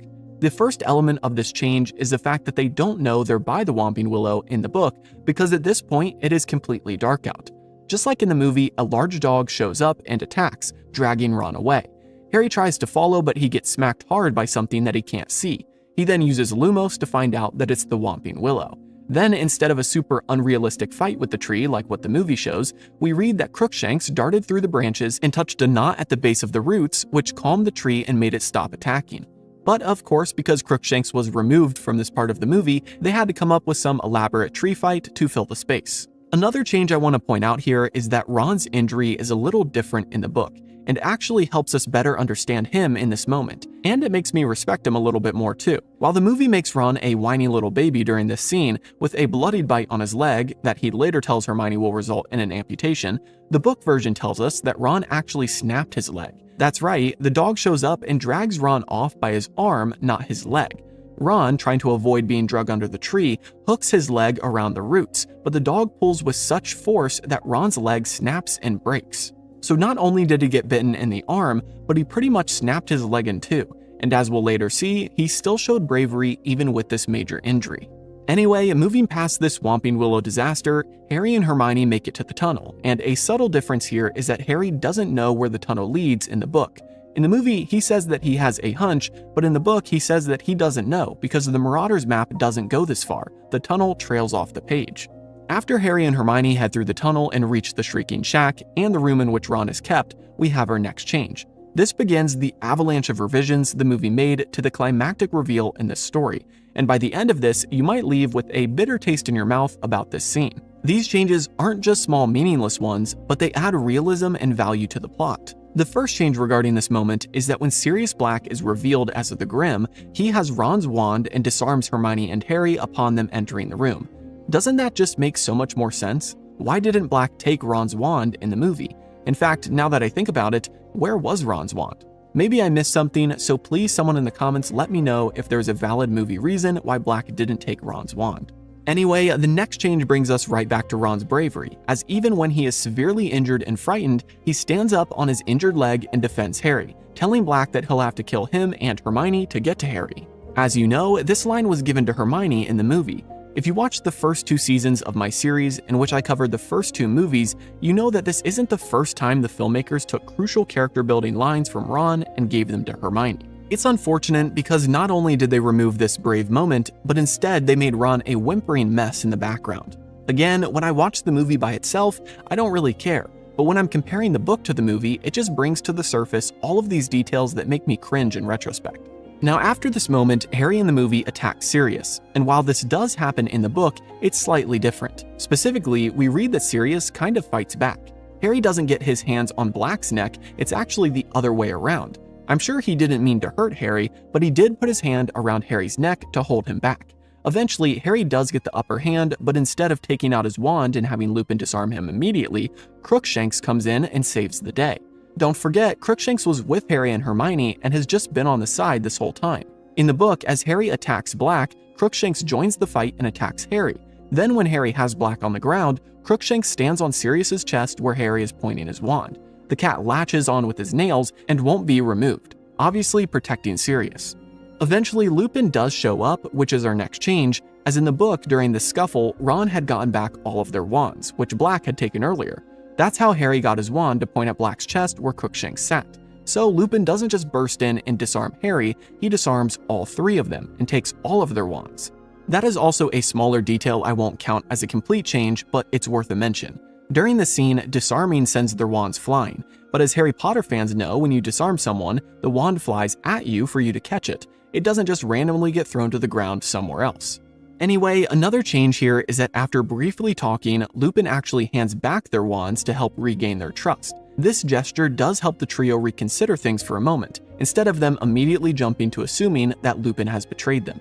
By the way, I am skipping over some book dialogue, which the movie removed, because as you know if you watch this series, I can't go over every single word. But I will mention important omitted sections of dialogue that have a significant impact on the story itself, and our next few changes fall into that category. First, Lupin explains how he knew where they were. This is something the movie never really shares in detail, but it plays a crucial role in not only the logistics of the moment, but it gives a reason of why Lupin would believe Sirius's story. He tells them that he was in his office watching them on the map because he figured that they would sneak out to see Hagrid on the day of Buckbeak's appeal and execution. He was only going to watch them to make sure they came straight back to the castle, but suddenly he saw them not only run off toward the Whomping Willow, but he saw a fourth person with them, Peter Pettigrew. The movie changes this by having Harry be the one to see Pettigrew's name on the map earlier in the film, but that never happens in the book. Also, it's key to note that Lupin reveals that he helped make the map, and that he is Moony. But more on that in the other Marauders in just a minute. The next omitted part of this conversation is when Sirius Black reveals Peter is an animagus. Lupin asks to see Scabbers and Ron willingly pulls out his rat, which by the way is a small difference right there, as Ron in the movie is extremely protective of his pet. But after Lupin inspects the rat, Black tells them that Peter is an animagus, and Hermione and Harry think he's crazy. Harry says Peter is dead, and Hermione says that it's not possible that he's an animagi. She tells him that earlier in the school year, Professor McGonagall did a lesson on animagi, and Hermione researched all the recent ones who were publicly registered by the Ministry of Magic. She notes that only 7 animagi have been registered in the last century, and Pettigrew's name wasn't on that list. Lupin is extremely impressed by this, but he goes on to explain the full story of the Marauders, which is our next omitted section of dialogue. You see, this is one of the most important elements of not only this story, but Harry's entire life. Knowing who the Marauders are affects so much of how we understand Harry's dad and his friends, and Snape as well. But the movie, I guess, decided that we didn't need to know about this detail, and they omitted almost an entire chapter's worth of conversation in which Lupin and Black share the story of how they became unregistered animagi. Lupin talks about how when he became a student at Hogwarts, Dumbledore had the Whomping Willow planted and a tunnel created that led to the Shrieking Shack. We learn that every time Lupin turned into a werewolf, he would be taken to the shack where he could lock himself up so he wouldn't hurt anyone. This is also why the Shrieking Shack got its reputation for being haunted, because people in the village could hear him howling and screaming. Well, eventually, Lupin's friends found out where he was going every month, and they devised a plan to help him. They each spent years becoming animagi, which isn't an easy task, but finally, in their 5th year, they managed to perfect their transformations. James, Sirius, and Peter then would hang out with Lupin while he was a werewolf, because werewolves don't typically try to hurt other animals, they only go after humans.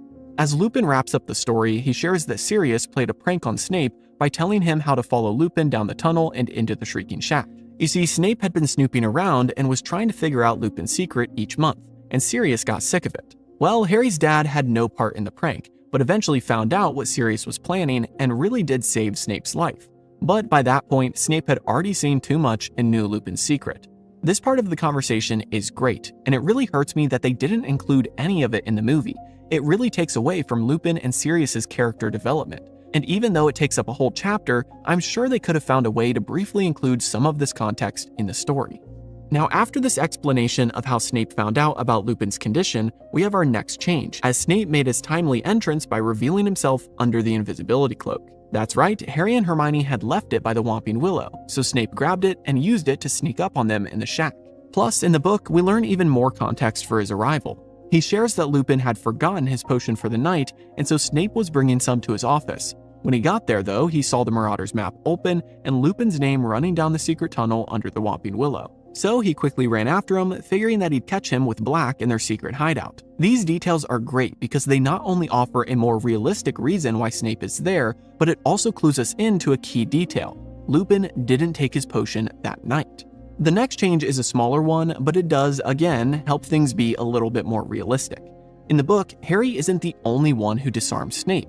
At that point, I don't think Harry's spell would have been powerful enough to completely knock Snape 10 feet backwards. What really happens is that after Snape enters, Harry, Ron, and Hermione all use Expelliarmus on Snape. The power of each of their spells hitting him at the same time is what causes him to get knocked out so brutally, which makes way more sense. After Snape is removed from the equation here, we have our next change, which brings us back to the omitted dialogue that is key to the context of this climactic moment.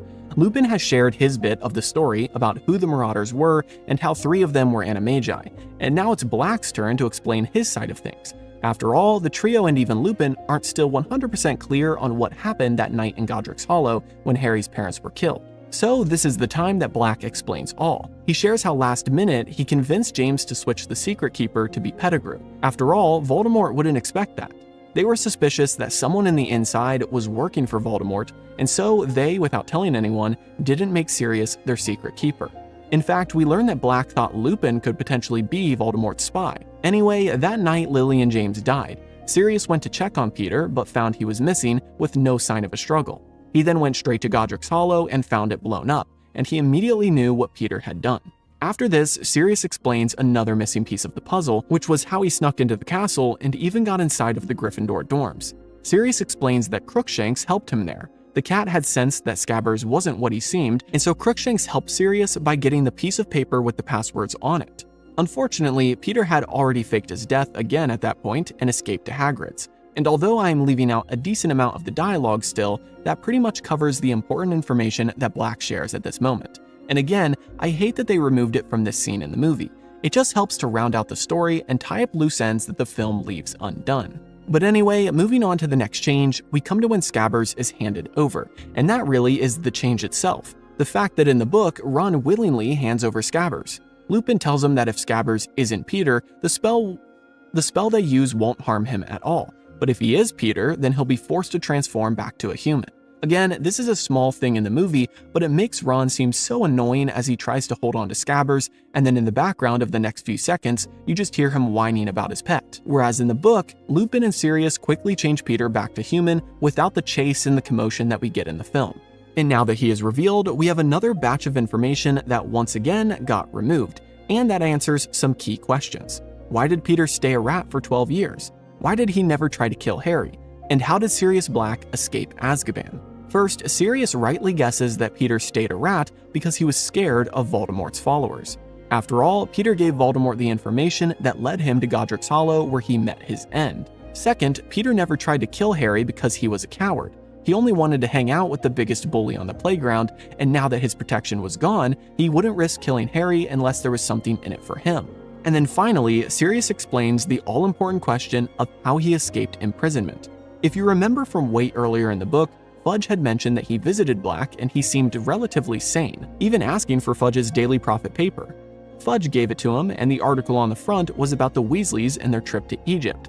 That is how he learned of Ron's pet rat who was missing a toe and had been in the family for 12 years.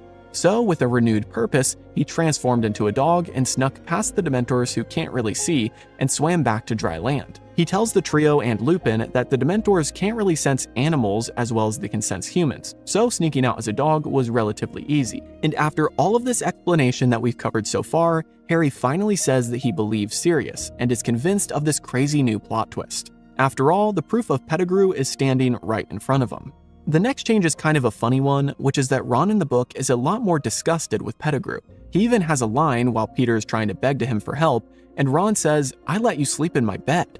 And really, this is so true. If I were Ron, I would be so shocked and grossed out. In the movie, we kind of get this, but later on, Ron seems almost indifferent to it. Next, the movie removed a logistical detail about their trip from the shack back to the Whomping Willow, and that is that Lupin and Ron shackled themselves to Peter. Lupin uses a spell to tie up Peter with rope, and then he chains him to himself and Ron so as to ensure that he can't escape. And Harry agrees that if Peter tries to turn into a rat, Sirius and Lupin can kill him. A small change we have after this is that Sirius and Harry actually have their conversation in the tunnel as they walk back to Hogwarts. Sirius asks Harry if he would like to move in, and Harry excitedly says yes. The movie, however, doesn't give time for Harry to answer, but in the book, he is quite enthusiastic about it. Next, we have Lupin's transformation, or rather the aftermath of his transformation. As they walked, Sirius and Harry were talking, but then abruptly ran into those in front of them after Lupin stopped super suddenly and went rigid. After Lupin drops his wand, Peter Pettigrew grabs it and attacks Ron and Crookshanks. Then, after the spell knocks Ron out cold, he transforms and runs away. But as we know in the movie, he gets disarmed before he can ever cast a spell. Next, a small change here is that Snape doesn't come up out of the roots, livid at Harry. He actually doesn't come up at all. He is still unconscious at this point in the book and floating through the tunnel.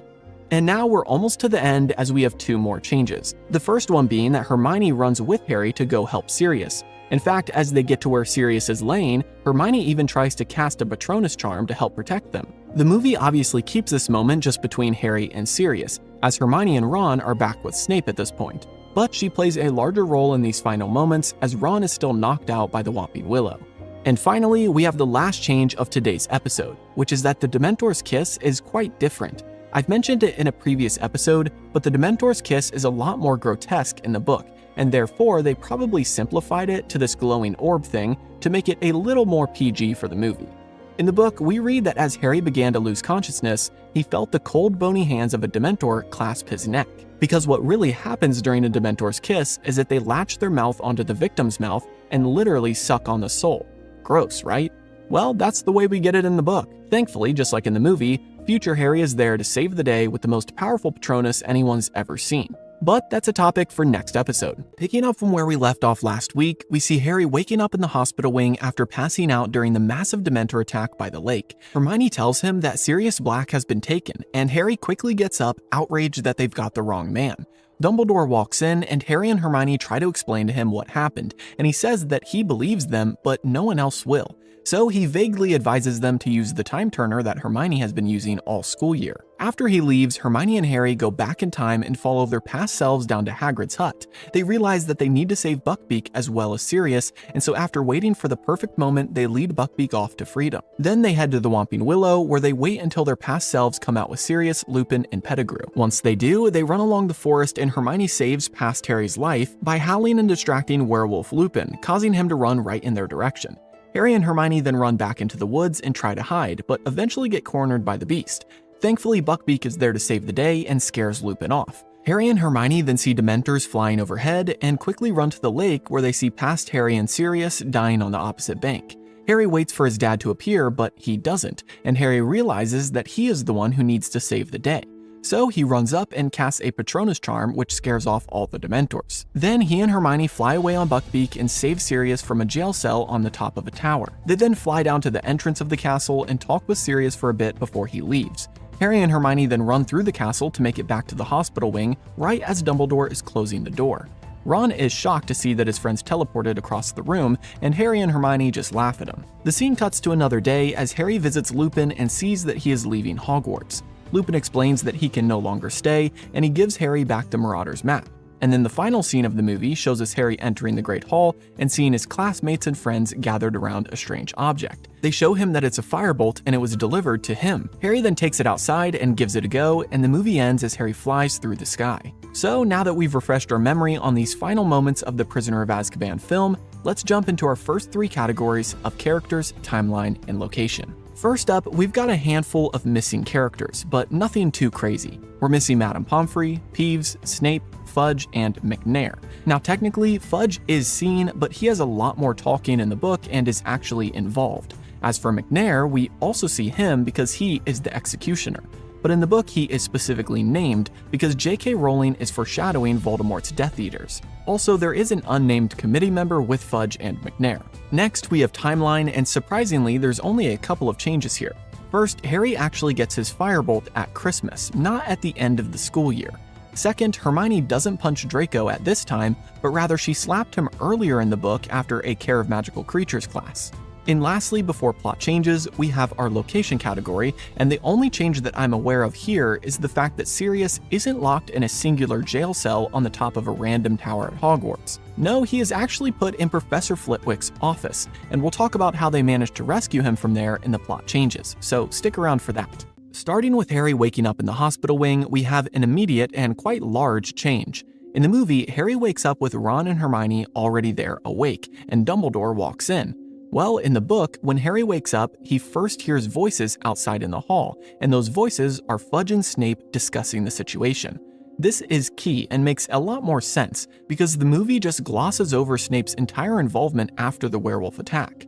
But in the book, we read that Harry overheard them discussing events, and Snape told the minister some very interesting details. Specifically, Snape says that the trio were put under a spell by Black, which is the only reason that they attacked him and believed Sirius's story. This makes a lot more sense because in the movie, I always thought they got let off the hook pretty easy after attacking a professor, especially since Black was guilty according to public record. So their pass on this crime was essentially Snape telling the minister that they were put under a confundus charm. But despite this, Snape still tells the minister that Harry Potter needs some sort of punishment for his actions. After all, he led his friends into a very dangerous situation. After coming to his senses more, Harry got up and realized what was happening and shouted out, causing Snape and Fudge to enter.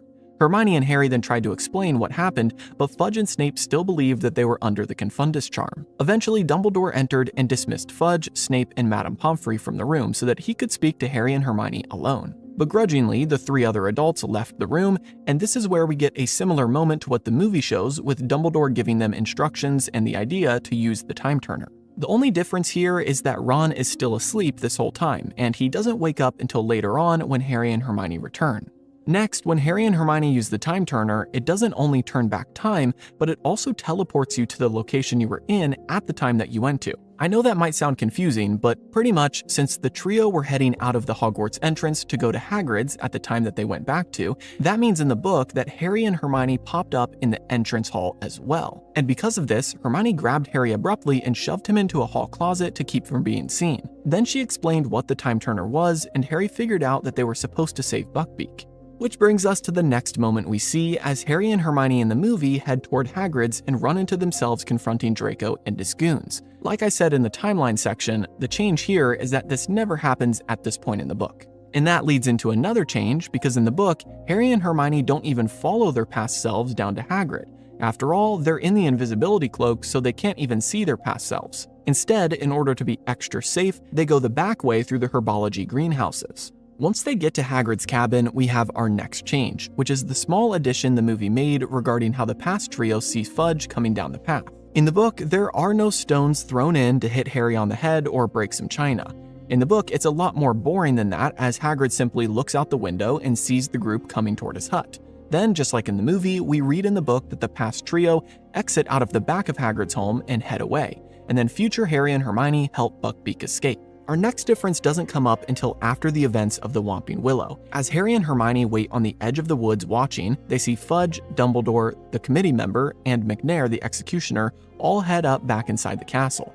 Shortly after, Lupin runs out front and goes to the Whomping Willow, and instead of casting a spell on it to immobilize it, he uses a long branch to touch the knot at the base of the tree, which stills its wild movements. Then he goes into the tunnel. Next, Harry tries to actually interfere at this point and has to be held back by Hermione. In the book, we read that he wanted to grab the invisibility cloak which was left on the ground outside of the tree. Thankfully, Hermione held him back so he wouldn't get caught, because right when he tried to leap out and grab it, Snape came out and went into the tunnel, using the cloak to do so. And then the two friends wait, and just like in the movie, they discuss Harry's dad. But unlike the movie, our next change is that Harry's demeanor and attitude about the whole thing is entirely different. In the movie, he is snappy and harsh about it, but in the book, he is hesitant to even tell Hermione what he saw. Plus, the only reason it comes up is because Hermione was there when Harry was by the lake with Sirius when the Dementors came, but she passed out first. So while they're waiting at the Whomping Willow, she asks Harry what happened after she passed out, and he tells her the whole story. She then asks who conjured the Patronus, and Harry is quiet. She has to pry it out of him, and eventually he tells her that he thinks he saw his dad. Next, after seeing Lupin transform, they don't go to the lake, they go to Hagrid's cabin. They had seen Hagrid go up to the castle before, so they knew that it was empty. They wanted to wait there until after Sirius had been taken, and then they'd rescue him. But Harry, desperate to see his dad, tells Hermione that one of them needs to go keep a lookout so that they know when to rescue Sirius. So he left Hermione and Buckbeak in the hut and went out to see who conjured the Patronus at the lake. Just like in the movie though, Harry realizes that he is the one who needs to act, and he rescues his past self and Sirius. Hermione isn't there when it happens, but she comes up after with Buckbeak, and they see Snape take their past selves and Sirius back up to the castle. And now, knowing it's time to rescue Sirius, they figure out which exterior window connects to Flitwick's office, and they fly Buckbeak up there. No, they don't go to the top of a random tower to find him in a jail cell. Plus, another change here is that Hermione doesn't use Bombardo to blow up the tower, but rather she uses Alohomora to unlock the window latch. Once the window's open, Sirius Black hops out onto Buckbeak, and then they fly to the top of that tower for Sirius to escape. Which means that we have yet another change here, which is that there is no long, heartfelt moment of Sirius and Harry talking. Harry and Hermione know that they pretty much have no time to get back to the hospital wing, and so they take Sirius to the top of the tower, and then he quickly jumps on Buckbeak and flies off without much of a conversation. After Sirius leaves, we have a brief detail which got removed from the movie, and that is the fact that Harry and Hermione have to sneak their way back to the hospital wing. They can't just run through the halls like they do in the movie, because Fudge and Snape are still walking away to Flitwick's office, and Peeves is out there happier than ever, wreaking havoc. So Harry and Hermione creep their way back to the hospital wing where they meet Dumbledore, and we have another key detail which got cut from the film, but makes so much more sense than the movie version. And that is the fact that Dumbledore locks the kids in the hospital wing. This might not seem like a big deal, but it is, because it solidifies Harry and Hermione's alibis about this whole event. They reach the door just before Dumbledore locks it, and then he lets them in as their previous selves leave. He then locks the door, and Harry and Hermione wait for the coming storm.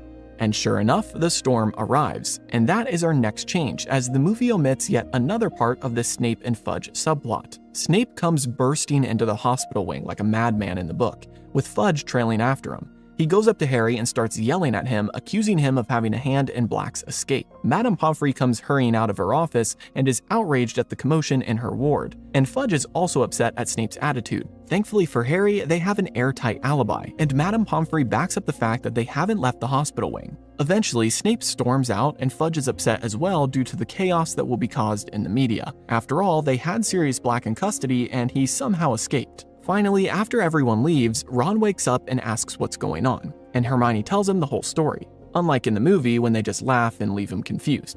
Although I am sure they told him sometime in the future that isn't shown on screen, so I understand the movie adding that for a brief moment of humor. And now we're coming to the final moments of the book and movie, as we see Harry meet with Lupin and then wrap up their school year. The first change with these last moments is that Lupin's talk with Harry is a little different. We read in the book that the trio were down at the lake the following day, and Hagrid came up to them telling them the good news about Buckbeak, because obviously he didn't know that they already knew about the escape. Hagrid then mentioned that Lupin was leaving, and Harry and the others were shocked. Harry then took off running and went up to Lupin's office to catch him before he was gone. They spoke for a bit, and we get a couple details that the movie doesn't include, like the fact that Harry asks Lupin if his dad's animal form was a stag. Lupin confirms Harry's theory and tells him that James' nickname was Prongs because of the antlers. The second detail the movie cuts is the fact that Lupin gives Harry back the invisibility cloak, not just the map. The next change with this moment is that Dumbledore is more involved in this dialogue as well, because in the book, Lupin leaves and then Dumbledore has the second half of this conversation with Harry. In fact, the line about saving an innocent life is Dumbledore's, not Lupin's. But the more important part of Dumbledore's involvement during that conversation is that Harry fills him in on Professor Trelawney's prophecy. Harry then gets worried that by letting Pettigrew escape, he is responsible for Voldemort rising to power again. This is key because this prophecy helps Dumbledore and Harry understand the future of the story, whereas the movie kind of drops it and never brings it up again. Our second to last change this week is the omission of their final days at Hogwarts, which didn't include Harry getting a firebolt and riding it into the sunset. As we already mentioned, he got that for Christmas. Instead, we get our usual wrapping up of events as J.K. Rowling neatly does at the end of each book. We learn about how during the following days, students had all sorts of theories about Black's escape. Plus, they were all curious about who would replace Lupin as the Defense Against the Dark Arts professor. Then we learn about their exam results, and Hermione even drops some classes, saying that she isn't going to continue using the Time Turner. Gryffindor also wins the House Cup for the third year in a row, but this time they won fairly without Dumbledore having to give them a boatload of points in the final night. And lastly, the Quidditch World Cup is foreshadowed at the very end as Ron invites Harry to go with them over the summer. And as we know, that's where we'll pick up in the next book. But before we finish off The Prisoner of Azkaban, we have one final change, which is the removal of Sirius's letter to Harry as they're riding home on the Hogwarts Express. Black explains in the letter that he was the one who got the firebolt for Harry during Christmas. And maybe more importantly, Sirius gifts the owl who delivered the letter to Ron as a replacement for Scabbers. And on that lighthearted note, the book and movie end. And now that you've heard about all the differences between these two formats of the same story, what do you think? Let me know in the comments what you would have done differently. Plus, if you've been watching all of my episodes on The Prisoner of Azkaban, maybe go back and review and then leave a comment below on what you think the craziest change is in the entire movie. As always, be sure to like and subscribe, and check out the series playlist to catch up on any episodes from this season that you might have missed. Just an FYI, if you're watching this in real time, I will be gone for a week on vacation. Next week, we'll have a compilation of all the changes in The Prisoner of Azkaban, but the week after, there will be no video. It'll be a nice mental reset before I begin the Goblet of Fire, which as we all know is going to be real crazy to keep up with. So that being said, have a great week and I'll see you in the next season.